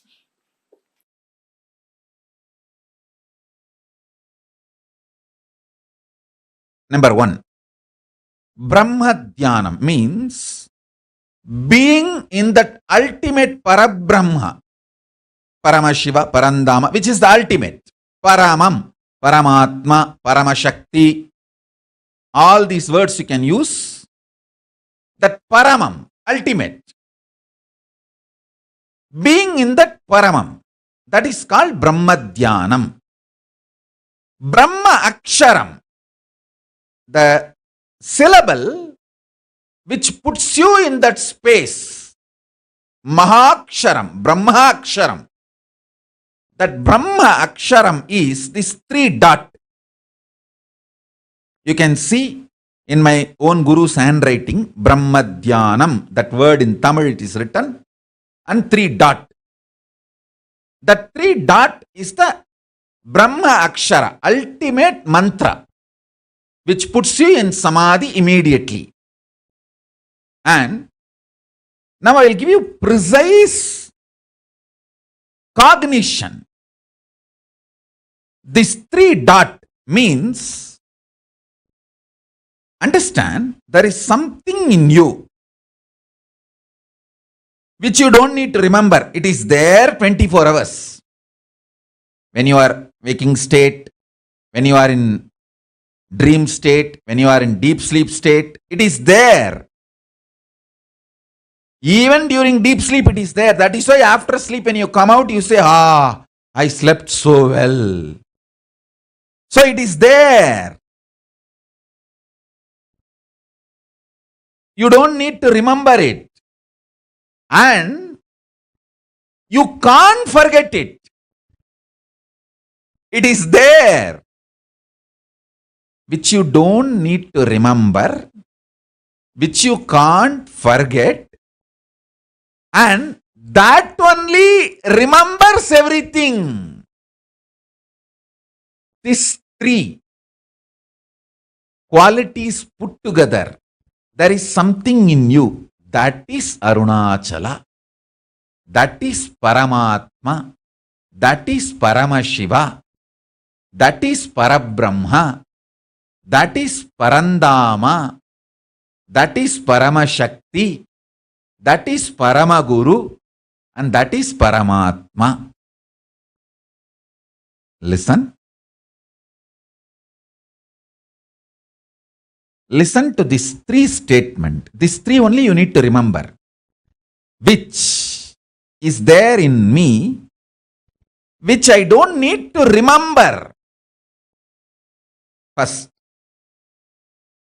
Which I cannot forget, even if I want.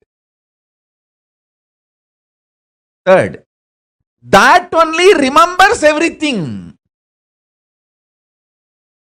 which is there in all of us always. How many of you are able to understand? With how many of you it clicks? Yes?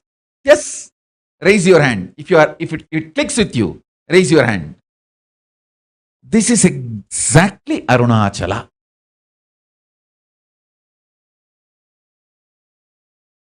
Remember that which cannot be remembered, cannot be forgotten, that only remembers everything. That is what is cognition. That is what is cognition. It is not faith. It is not belief. It is not idea. It just clicks. Sit and try to understand this. Yes, there is something in me. I don't need to remember. And I can't forget. And that only remembers me. Remembers everything. That is what is Arunachala. That is what is Paramatman. That is what is Parabrahman. That is what is Paramashiva. That is what is Parampurul. That is what is Paramashakti. That is what is Parabrahma, Parandama.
So he demanded, he saw the young Ganesha at the very door of her quarters, and he was amused. He was like, who are you?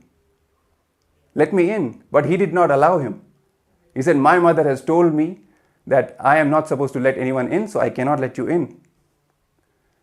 So he understood what was going on. He understood that Ganesha was none other than the very manifestation of the bio-memory of Devi Paramashiv Shakti.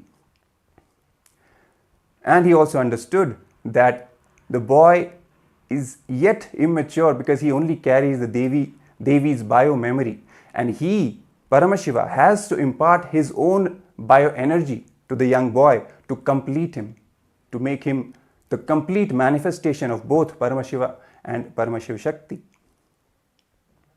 So out of that action of giving his own bio-energy, he removes the young boy's head and gives his own bio-energy in the form of the elephant head. The story, as he removes the head of young Ganesha and in turn plants the elephant's head on top of the young boy and again gives life to the boy. The whole story is nothing but the depiction, the very manifestation of the truth of completion, in which the bio-memory from Devi Paramashiva Shakti, Devi Parvati, and the bio-energy from Paramashiva himself both come together in the form of the young Ganesha, and that's what makes him such a powerful manifestation of completion in the entire cosmos. So this young boy Ganesha was, immediately after this incident, he was blessed. He was blessed that he will be the God who will be worshipped the first in any endeavor, any puja, anything that we do. He will be worshipped first. His blessings will be taken first, and he will be the remover of all the obstacles so that all our endeavors become a success. And he was also named as Ganapati, means the Lord of all the Ganas, the Shiva Ganas, all the devotees of Shiva. The head is none other than Lord Ganapati, Lord Ganesha. So that's a beautiful story of how Lord Ganesha, how Bhagavan Mahaganapati came into existence, came into the form in this very cosmos. We also have a beautiful clip from the Supreme Pontiff of Hinduism explaining, giving a little gist of who Mahaganapati is and how he is actually real.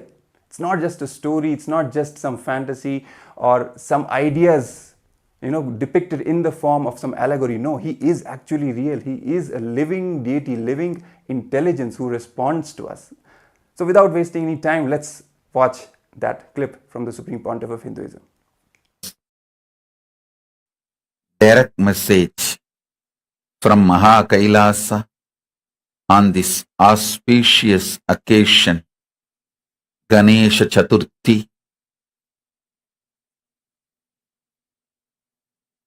Ganesha, Ganapati, Vinayak, Paramashiva's direct message from Kailasa on this auspicious occasion, Ganesha Chaturthi.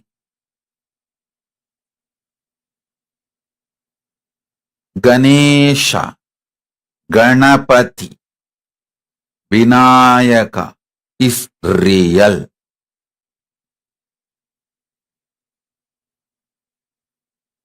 Listen. Ganapati, Ganesha, Vinayaka, Vigneshwara, Ganeshwara, Mahaganapati is real. Listen to this real truth about the real existence.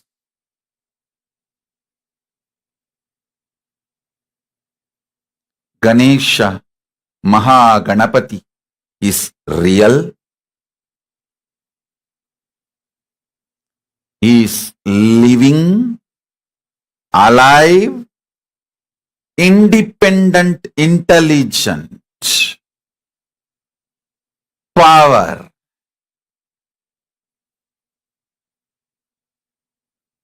Invoking him, calling him, praying to him, remembering him, connecting with him, all that makes him manifest in you. All that makes him manifest in you. Listen. There are many anti-Hindu forces trying to brainwash you, saying those Hindu gods don't exist. They try to directly kill Hinduism and kill your enlightenment possibility, kill your possibility to experience the higher dimensions, Kailasa. There is another group which is not so direct, which does not give you the poison directly. It gives slow poison. That group is, all these Ganapati, all these are like a expression of a concepts, principles, philosophies. These are more like a philosophical representation. Beware of these slow poisoners. they also destroy your higher possibility in few months. The slow poisoners are more dangerous than the people who directly poison you, attack you. People who come with a direct knife, at least you know they are enemies. Who try to tell you, okay, Hindu gods all don't exist. Who try to tell, these are people come with a direct knife. Directly they want to destroy you. You know that they are enemies.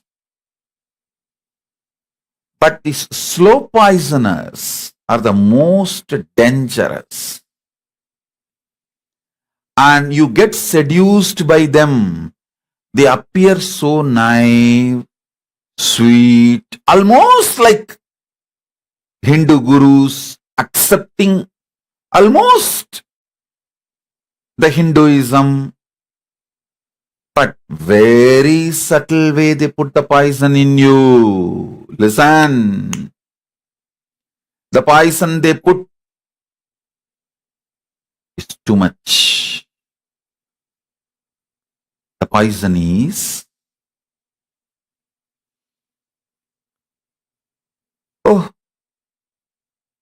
these Ganesha, all these gods are philosophical representations. Once you start eating the slow poison, slowly you disconnect the possibility of live experience of Mahaganapati.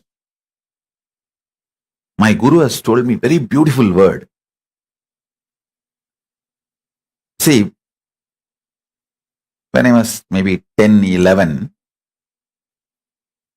my Guru told me to organize Ganesha Chaturthi festival with the grace of Mahaganapati. Ganesha Chaturthi is the first festival I organized. I should say that is the way the Sangha has evolved, organization has evolved. Maybe when he was between 10 to 12, that was the age my Guru told me to organize Ganesh Chaturthi in Tirunnamalai temple itself.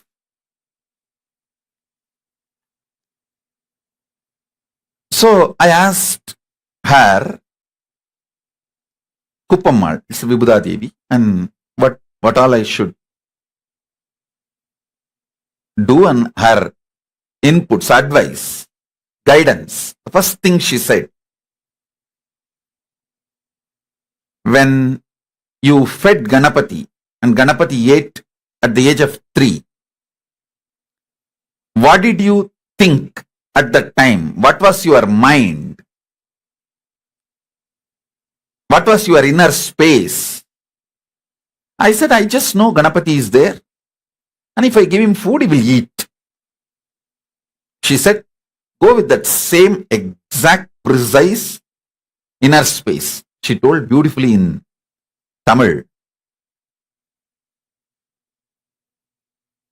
Vinayagan Tattuvattin Varaipadamalla Tattuvattin Uyirpadam.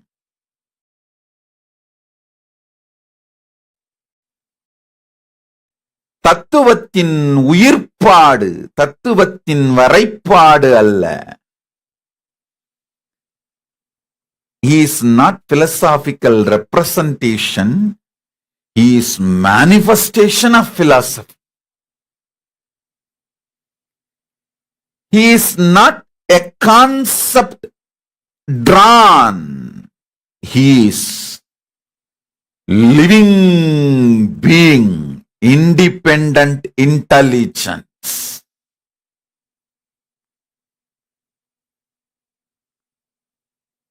She said, with that inner space, start organizing, everything will fall in place. I am telling you,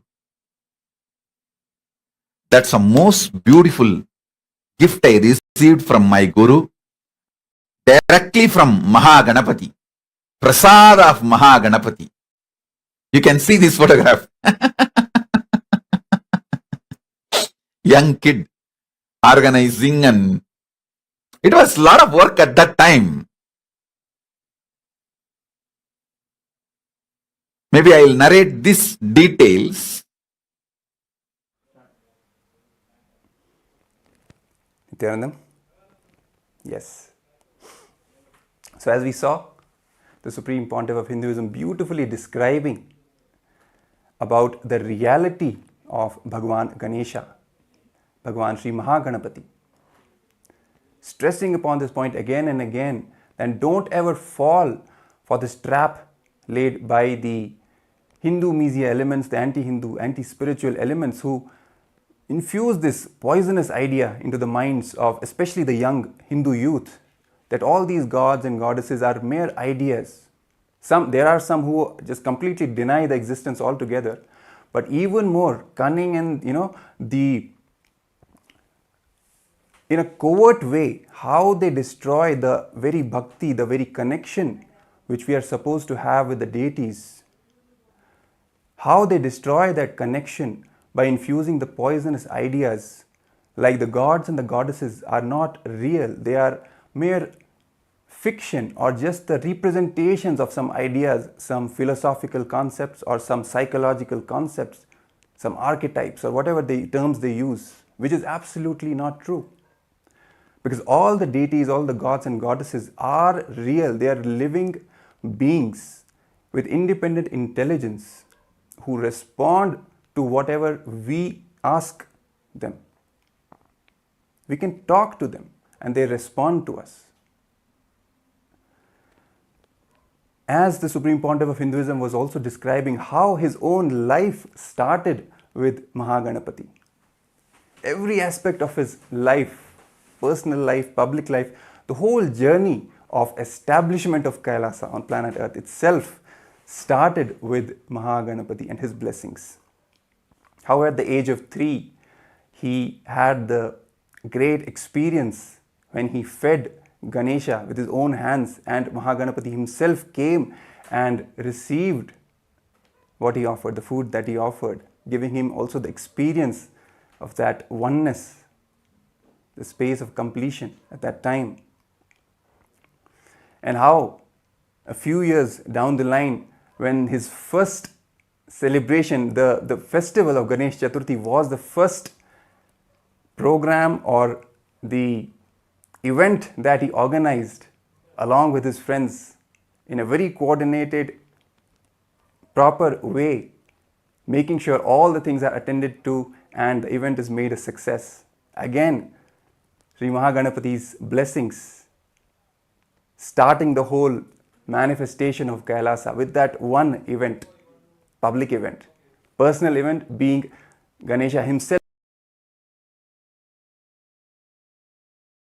eating and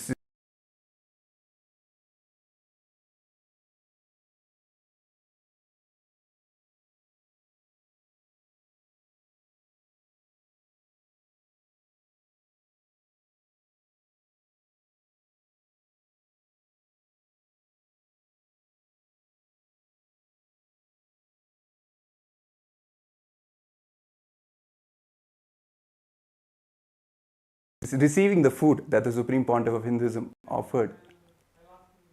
The whole journey of completion that the Supreme Pontiff of Hinduism has, and what he manifests and what he shares, what he imparts to all the beings.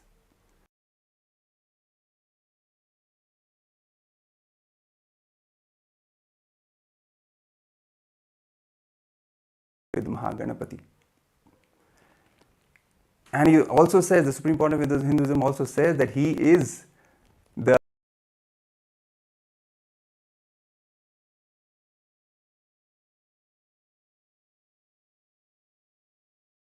very gatekeeper of Kailasa itself. It is only with his blessings that we can even get entry into Mahakailasa. He is the visa holder who imparts the visa. So this whole experience of Sri Mahaganapati, the powerful experience that he gives, it is for us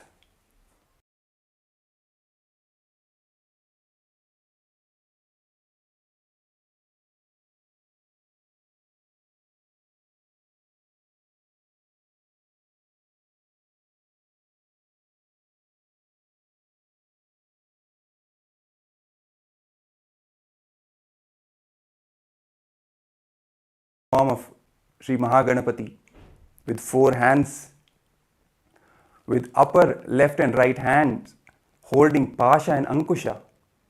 Pasha is the rope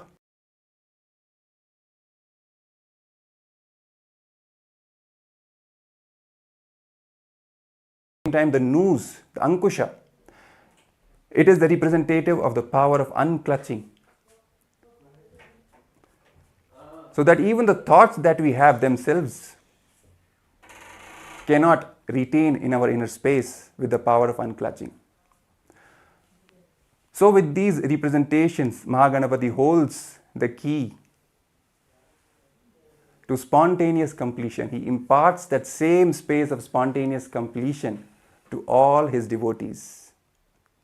And at the same time, the lower 2 hands, the right hand being the Abhaya, offering refuge and protection to all his devotees, and the left hand carrying the Modaka, the sweet, symbolizing the sweetness of life itself, the enriching, the joy, the spontaneous joy which comes out of that completion, which he blesses all of us as a fruit, as a prasada. So we see the whole the form of Ganapati and the whole space of Mahaganapati is all about perpetual completion, is all about that spontaneously being in the state of completion from moment to moment to moment. That is what the Supreme Pontiff of Hinduism has shared with us, the truth of Mahaganapati. And as we are preparing ourselves today to receive the Supreme Pontiff of Hinduism on this yet another exciting day of Ganesha Chaturthi this year, we are reigniting all these sweet initiations and memories and all the discourses which the Supreme Pontiff of Hinduism has given and the truths he has shared about Bhagavan Sri Mahaganapati with all of us. So let us watch one more small clip when the Supreme Pontiff of Hinduism and what he shares about Bhagavan Sri Mahaganapati. And as we get ready to receive the Supreme Pontiff of Hinduism for today's special live darshan and presidential address on today's special occasion of Ganesha Chaturthi.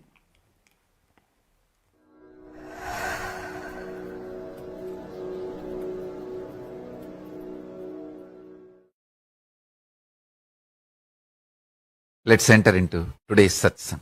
Listen. I'm going to speak very less words. Listen intensely. First, I'm taking the oath, keeping Mahaganapati as the witness. I promise I'll speak only the truth. Listen, because I'm going to reveal exact, precise truth Mahaganapati himself revealed to me from Kailasa. So I am taking the oath and I am promising, keeping Mahaganapati as the witness to all of you, I'll speak only the truth. I will not distort, manipulate, miss or hide. I'll reveal it as Mahaganapati revealed it to me, to be revealed to all of you from Kailasa directly. And not only I will reveal what has been revealed to me, I'll transmit the same experience to all of you. Listen, listen. First thing, Mahaganapati is alive, is real. Please understand, he is really, really real. Now, just now, even now, he is sitting in Kailasa as a living entity. Understand? Not like some formless.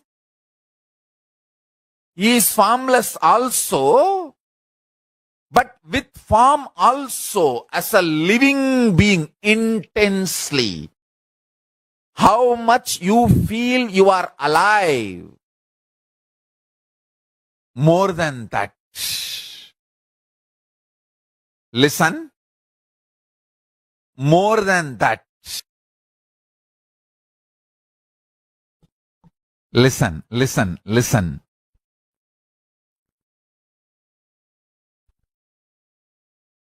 Even now, he is alive, very much alive.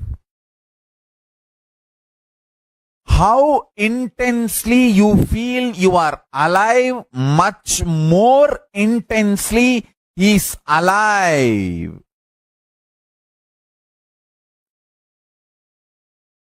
He is actually listening now. What I am talking and what you are listening and enjoying. He is laughing, he is smiling. I can actually see. He is laughing and enjoying and telling me, reveal, reveal. Let people be initiated. Let them experience me. Listen carefully. He is alive. He is real. You guys are blessed. You are all blessed to listen, to hear, to receive this initiation directly with his permission from him. Understand? Not like some Advaitic cosmic energy. He is alive much more than how much you are alive. I am alive. With 25 heads, 50 hands, 25 elephant heads and 50 hands, as Maha Ganapati is sitting now alive in Kailasa. Understand? He is present in all our temples in the form of Ganapati deity, and he is available to all of us. And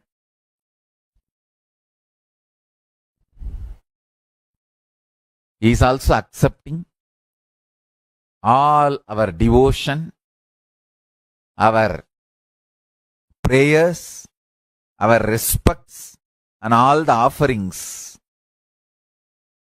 we are making. He is extremely happy and blessing all of us from the Kailasa, and he is available to all of us. The deities, Ganesha deities in all our temples. Now wherever you are all sitting, understand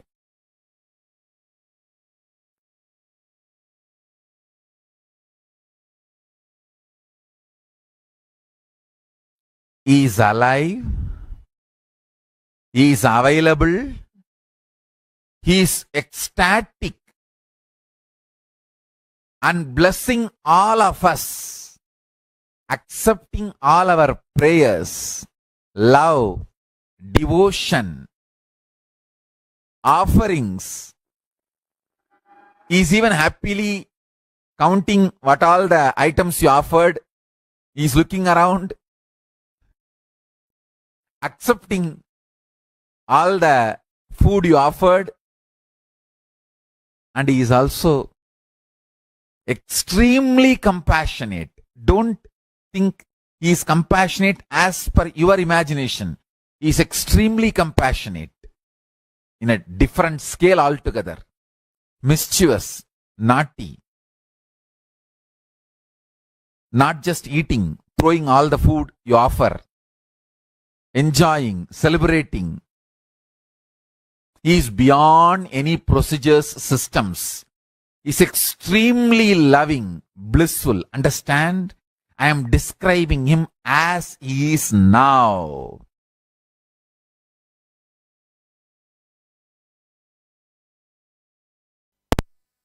Yes, welcome back.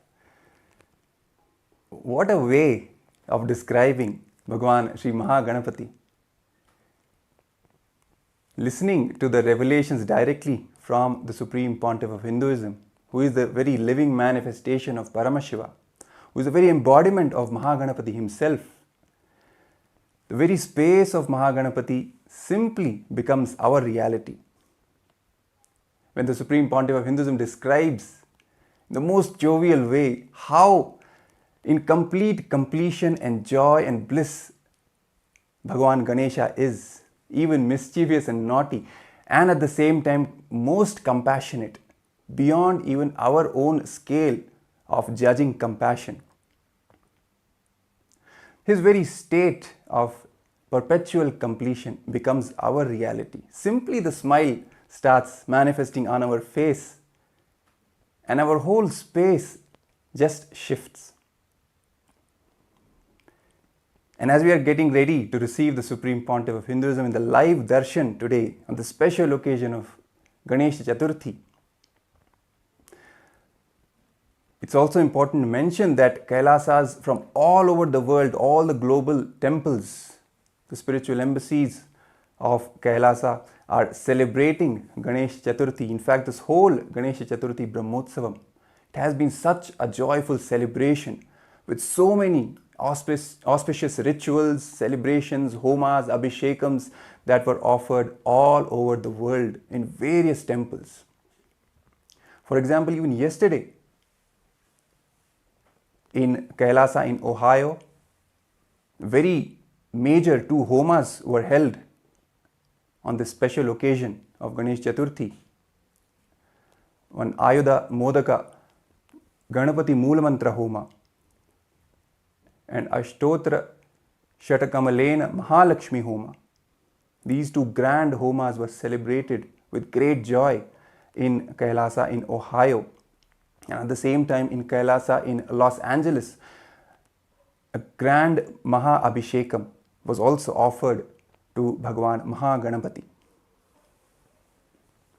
Devotees from all across the whole area surrounding these kshetras, powerful spiritual centers that these temples are, which are personally installed and energized by the Supreme Pontiff of Hinduism.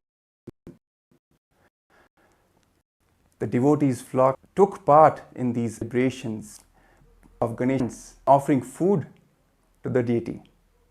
In fact, even in Kailasa in Los Angeles, Ganapati even received the offerings of the devotees in a grand power manifestation session where the devotees offered milk to Ganapati and he actually drank that milk. That is what the Supreme Pontiff of Hinduism is saying again and again, even in the clips that we have just seen. Ganapati is real, Ganesha is real. It's not just an idea, it's not just a representation, philosophical representation. He is a living being. Always joyful, always blissful, ready to bless us with the best gifts. There's also a very small story from the life of the Supreme Pontiff of Hinduism. When he says when he was a young boy, as we have just said, every year he used to celebrate Ganesh Chaturthi. He used to make Ganesha deities to pray, to worship Ganesha on his own. He used to make clay deities of Ganesha.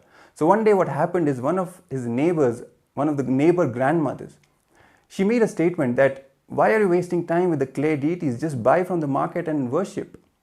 So immediately the young Supreme Pontiff of Hinduism rushes to Ardhanareshwara Yogeshwara, Paramashivoha himself, who happened in the life of the Supreme Pontiff of Hinduism as his own guru. So he rushes to him and explains what happened, what the lady had said. And Ardhanareshwara Yogeshwara makes this one statement. He says that life is not just all about money. It is your ability to do, the possibility of you to visualize and hold that visualization and then manifest into reality. That is what is the real value. If we just buy the Ganesha deity and just offer puja for that, let's say half an hour, we will get the benefit of that half an hour being in remembrance of Ganapati. But when we actually make the deity with our own hands, let's say we take a day, 2, 3 days, holding Ganapati's form, his space, his memory in our inner space, in our very brain, carrying that visualization, and that our hands making that visualization into reality, that whole time period we will be in samadhi, bhava samadhi of Mahaganapati, constant remembrance of him. There is no match between the fruits of that with just buying a deity from the market and worshipping.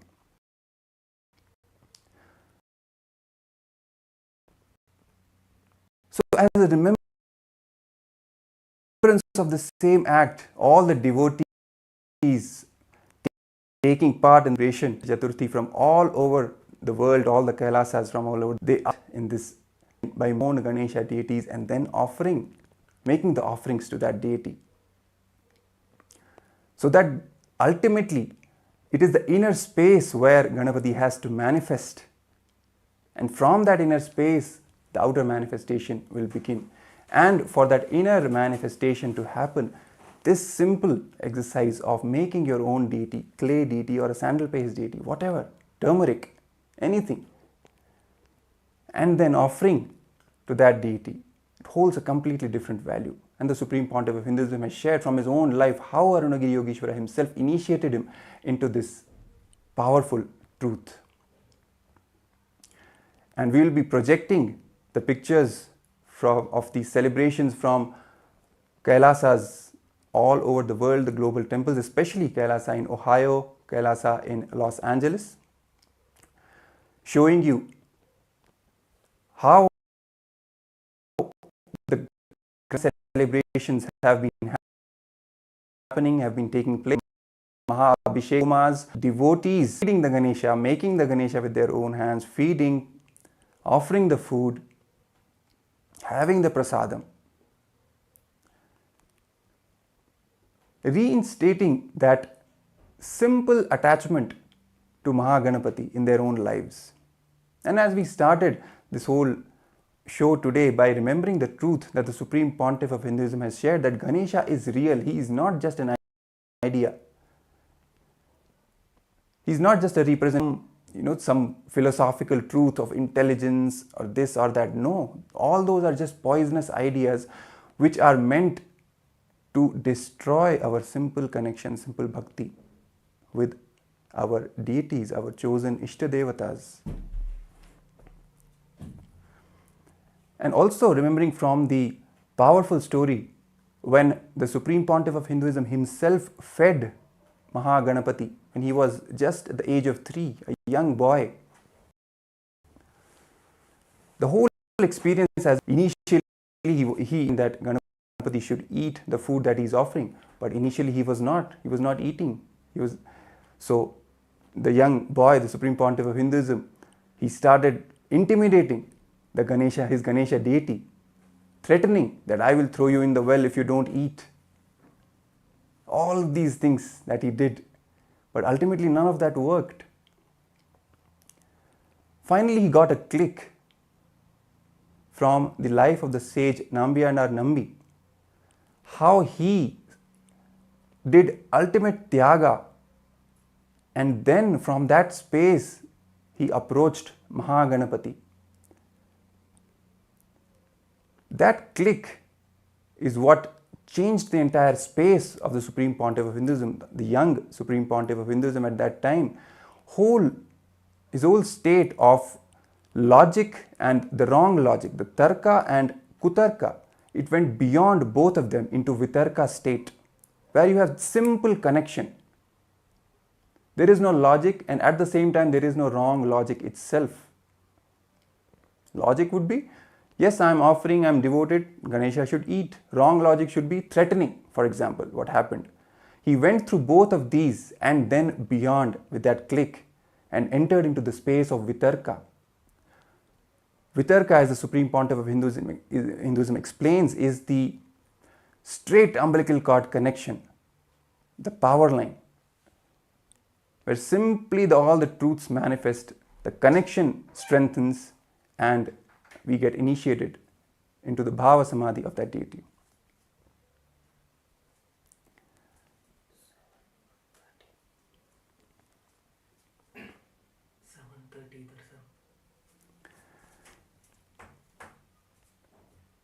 So as we are getting ready to receive the Supreme Pontiff of Hinduism, Bhagavan Nithyananda Paramashivam, on this special occasion of Ganesha Chaturthi, we are announcing to all the viewers who are watching us that the darshan will happen at 7:30 Eastern Time, that is 5 AM Indian Standard Time. So let's get ready to receive the Supreme Pontiff of Hinduism. Let's have that space of spontaneous completion, of simple devotion and vitarka, as we were just talking about. The Supreme Pontiff of Hinduism also shared in one of his discourses, one of his presidential addresses, that the young Hindu youth, the worst thing that has happened to them is the loss of vitarka. Because of the influence of the anti-Hindu forces, the media, entertainment, academia, all of these put together have snatched away that simple connection, that simple love, devotion connection, which goes beyond whatever we know as logic or wrong logic, that vitarka. It is that vitarka that is missing, which has caused a lot of problems, a lot of damage to us. Even when we are connecting to the deities, we think a million times, this is right, this is wrong, what it means, what it doesn't mean, instead of simply understanding that they are real. Let's just talk to them, let's just connect with them, be it Ganesha, be it Krishna. If we read the stories of the great devotees, this one thing, the one thread that is common across all their lives is vitarka. All the Nayanmars, their stories, how they connected with Paramashiva, how Meera connected with Krishna, all the devotees. This vitarka is the common factor and the most powerful factor. And it is only because of this vitarka that the Supreme Pontiff of Hinduism at such a tender age simply manifested, offering his food to Ganesha, and Ganesha simply came and ate. It was a simple belief.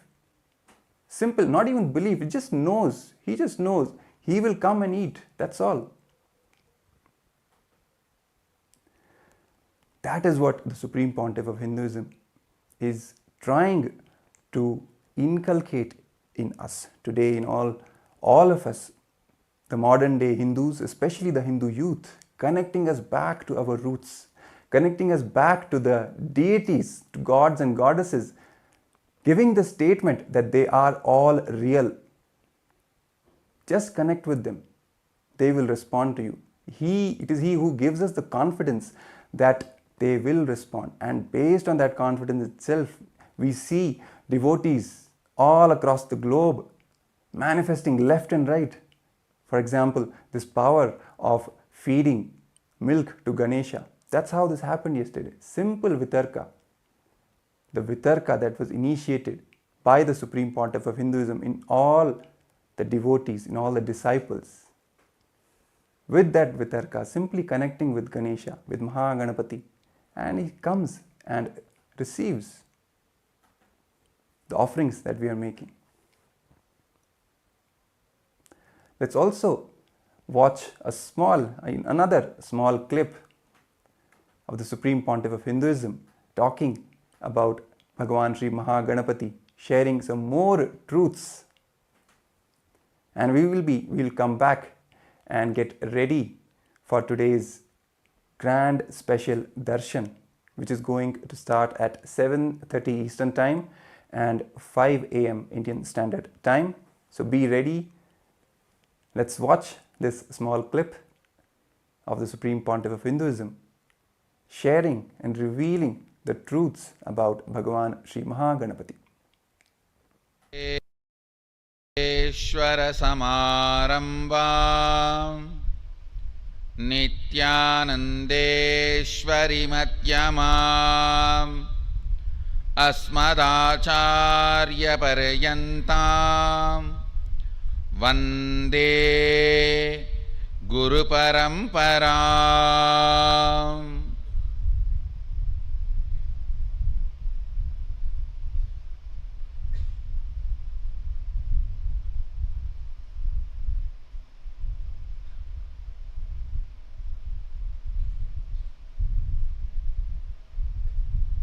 And today, Tirjnana Sambandhar. It is Avani Chaturthi.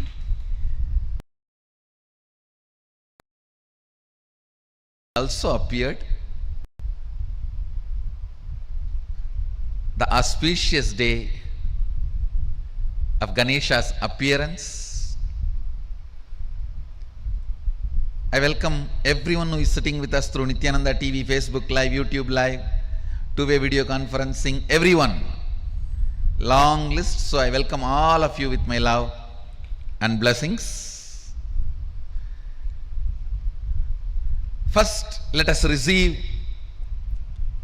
Parabrahma Swarupi, Sadashiva Swarupi, Mahaganapati on his appearance, placing in Sarvalankara and 108 Naivedya.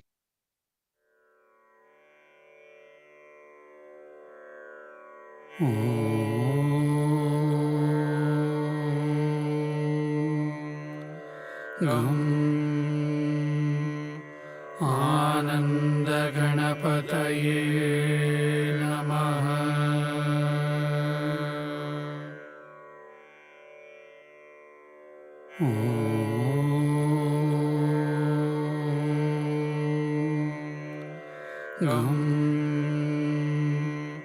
Ananda Ganapataye Namaha.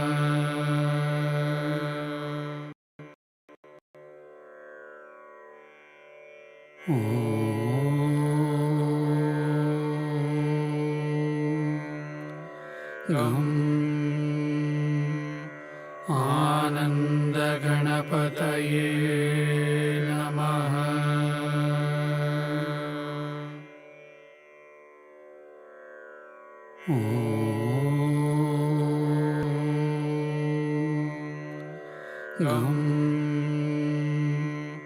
Ananda Ganapataye Namaha.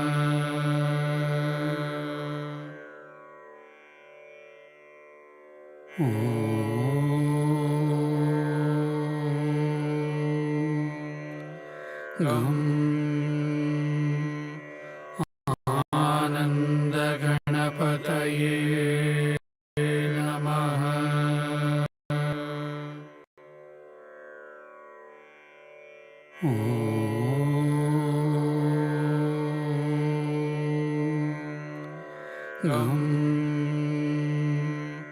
Ananda Ganapataye. In the Bangalore Adhinam, so I welcome everyone to join physically or virtually. Ganesha, he embodies, symbolizes spontaneous completion celebration. Listen, spontaneous completion celebration. Just see him, you will be joyful. He's embodiment of joy with a big belly and nicely sitting and nicely enjoying food. You can see this very form very clearly shows he's a worry-free guy and no worries, no sufferings, no pain, nothing. Very happy about himself, very happy about the universe, very happy about his happening, everything. I tell you,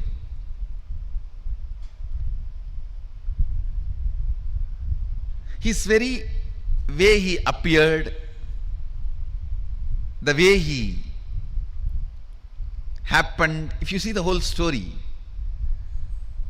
very casually, Devi just puts her muscle memory, the mixture of haldi and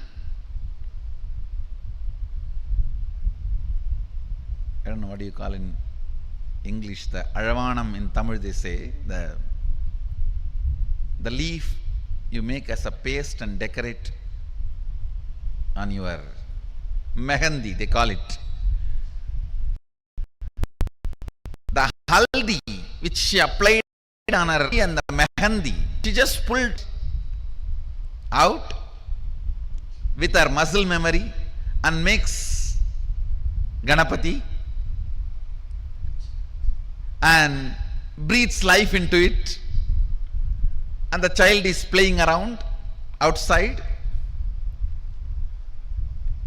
She says, I'm going for a bath, just be here.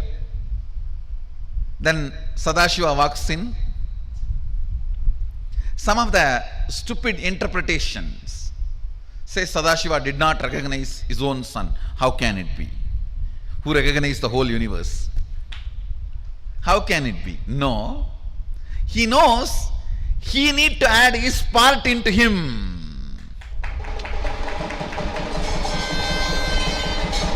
He has to make him complete. He need to add Sadashiva component into him. You are so happy.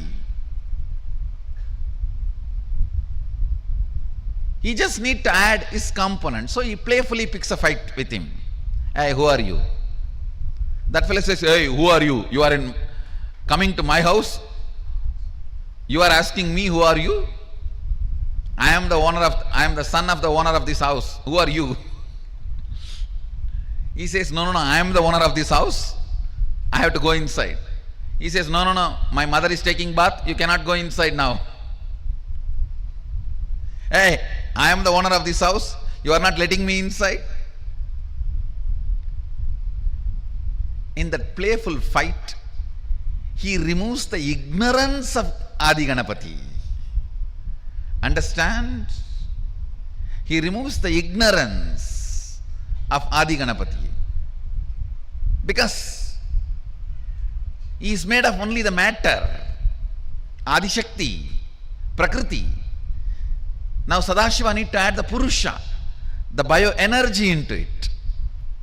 Devi pulled only her muscle memory and made the body and biomemory and gave the life. But Sadashiva has to add the bioenergy. So he just removed the ego. Then Devi comes and says, come on, do what you want to do now. Add what you need to add. Then he tells, all right, go and get any head you get. The first head you see, get it. They bring the elephant head. So he fixes and adds his bioenergy. And once the baby is complete, Shiva himself breathes life into it. See, somebody who can breathe life into the person, he will not recognize who he is. So you need to know the whole significance of the story, the whole truth behind the story. Then Ganesha becomes complete. Ganesha becomes a spontaneous completion celebration. Actually, it was early morning, just before Brahma Muhurta. Devi makes Ganesha, and before sunrise, Sadashiva fits the new body, new head, and by sunrise is complete and appears as Mahaganapati, and is a spontaneous completion, symbol of spontaneous completion celebration. Then whole Kailasa celebrates the arrival of the first son of Sadashiva and Adi Shakti.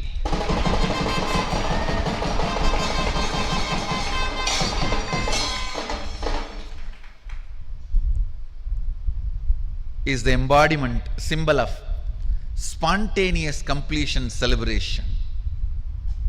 Today, let's invoke his grace, let's invoke him and bring spontaneous completion into all our incompletions.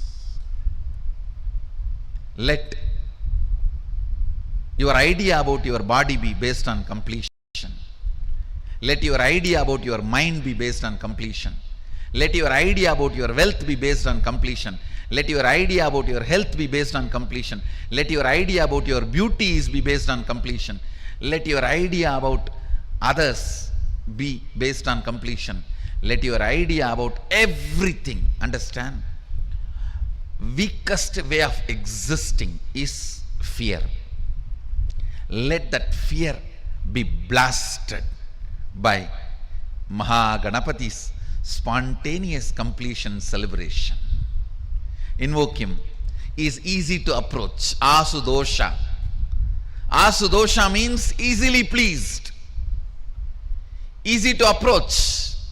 Easily pleased. He is Asudosha. That is why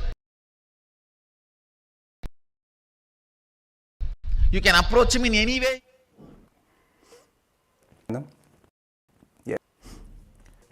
Witnessed this powerful vision from the Supreme Pontiff of Hinduism, describing the grandeur, the magnificence of Bhagavan Sri Mahaganapati and this intense space of completion that he carries and bestows upon all his devotees, all the disciples who worship him, who approach him with humbleness, with surrender. He just, as the Supreme Pontiff of Hinduism just said, he just blasts all their powerlessness, all their fears with his spontaneous completion. The Supreme Pontiff of Hinduism has again and again stressed upon this truth that completion is the very foundation of our lives.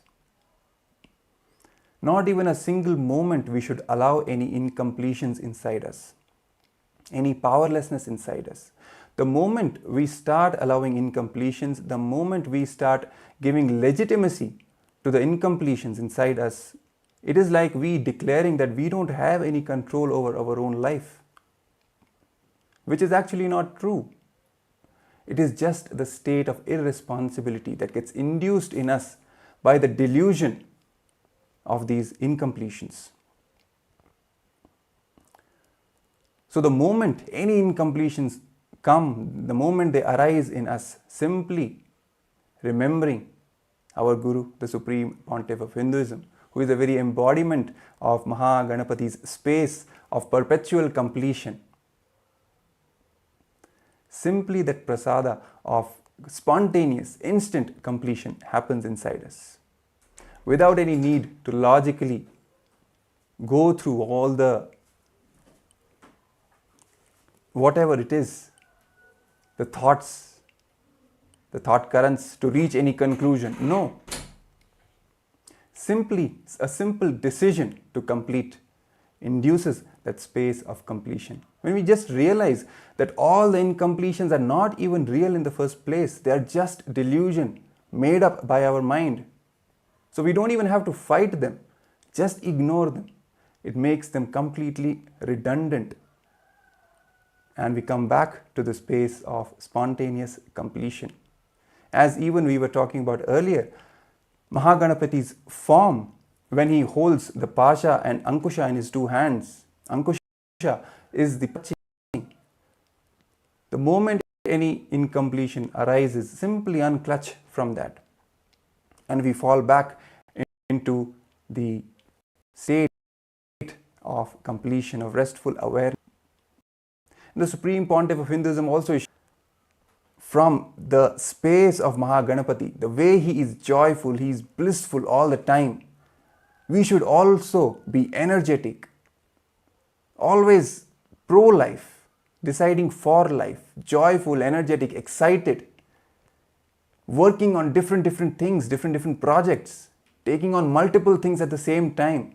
Then where is the time of even giving time to any incompletion?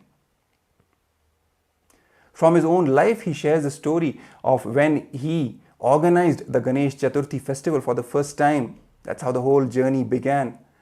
Along with his friends, his neighbors, the way they organized the whole festival, the grand celebrations, each and everything was taken care of.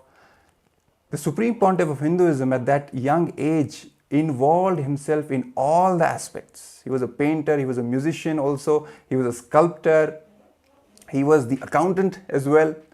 All the different dimensions of life he touched, he completely involved in. Without having any ideas that this is what I am good at, this is what I am not good at. All these ideas are just completely bogus, as the Supreme Pontiff of Hinduism says again and again. And even in Kailasa's Nithyananda Gurukul, this is one practice which forms the very foundation of the life of the kids, of the Gurukul kids. They're encouraged to involve in various activities. We are of this is their thing or this is not their thing, this is what I am good at, this is what I am not good at. No, that is not even a part of the vocabulary in Kailasa's Nithyananda Gurukul. All the 64 arts, all the kids have to take part in. It's simple sheer involvement in life and manifesting fulfillment in all dimensions, be it creative field, be it logical field, mathematics, academics, sports, anything. Having that complete involvement with energy, with joy, with bliss, it induces completion from moment to moment in our lives, and we see our life expanding, expanding, expanding every moment. This spontaneous completion, this bliss, this joyful expansion and involvement in life is the prasada that Bhagavan Sri Mahaganapati gives to all of us. From his own inner space, he bestows upon all his devotees this prasada of instant, spontaneous completion, of joy, of energy, of vitality, of simply enjoying life to the fullest. And that's exactly what the Supreme Pontiff of Hinduism initiates us. When he, as the very manifestation of completion itself, completion happens in all of us. How important completion is, how powerful completion is. Not even a single moment of incompletion is worthy of being in space, because it belongs there. It is not even real. This power of completion is what Bhagavan Sri is the embodiment of.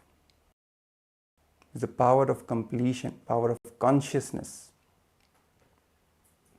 When we feed food to Mahaganapati and he accepts it and he graces us by it, by having that food, it is simply he initiating us into the power of our consciousness, making us realize that we are much more than just this body and mind. We are the consciousness and we have the power over entire Prakriti, entire matter. This power of consciousness over the Supreme Pontiff of Hinduism initiates all his disciples and devotees into. This is what is the fruit of the directly becoming a part of our inner space. As a fruit, as the very sweetness that he all of us. And even the form of Mahaganapati with the pasha, with the ankusha, with the tusk, the broken tusk in lower right hand, and the modaka left hand, all these four things which he holds in his four hands, also a representation of the four tattvas: integrity, authenticity, responsibility and enriching. The rope that he holds signifies of integrity, of staying towards whatever words and to others. The noose that is holds in the left hand, which symbolizes touching, also symbol of authenticity. The broken tusk which he holds in the lower right hand is the power of tyaga, and at the same time the power of responsibility. And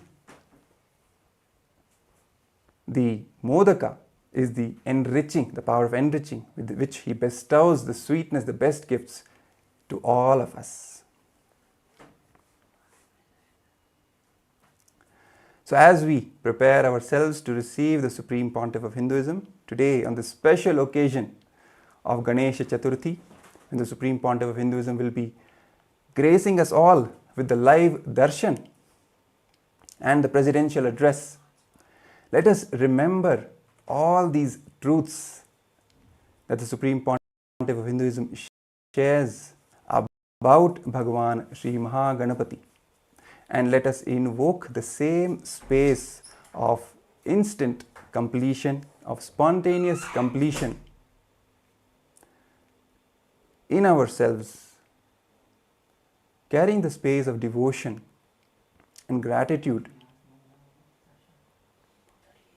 as we are preparing ourselves for the darshan. So let us take a short break and we will get back to lead into the live darshan by the SPH.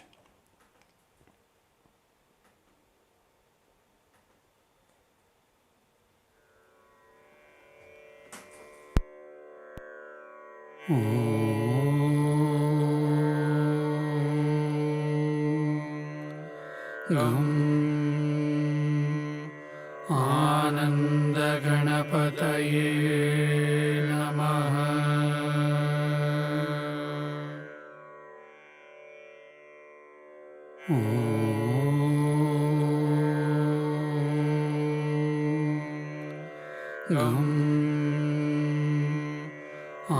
आनन्दगणपतये नमः।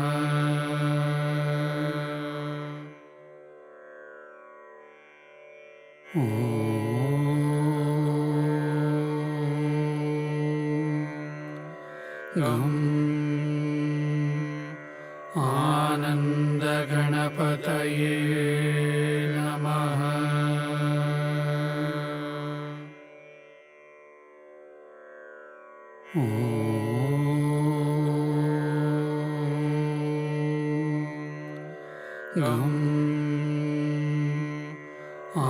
आनन्दगणपतये नमः।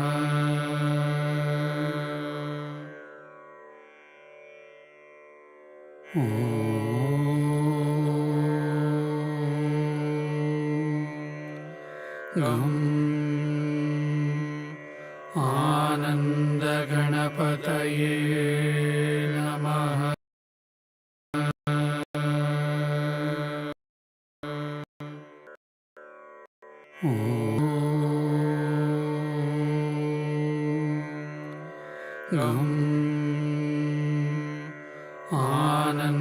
आनन्दगणपतये नमः।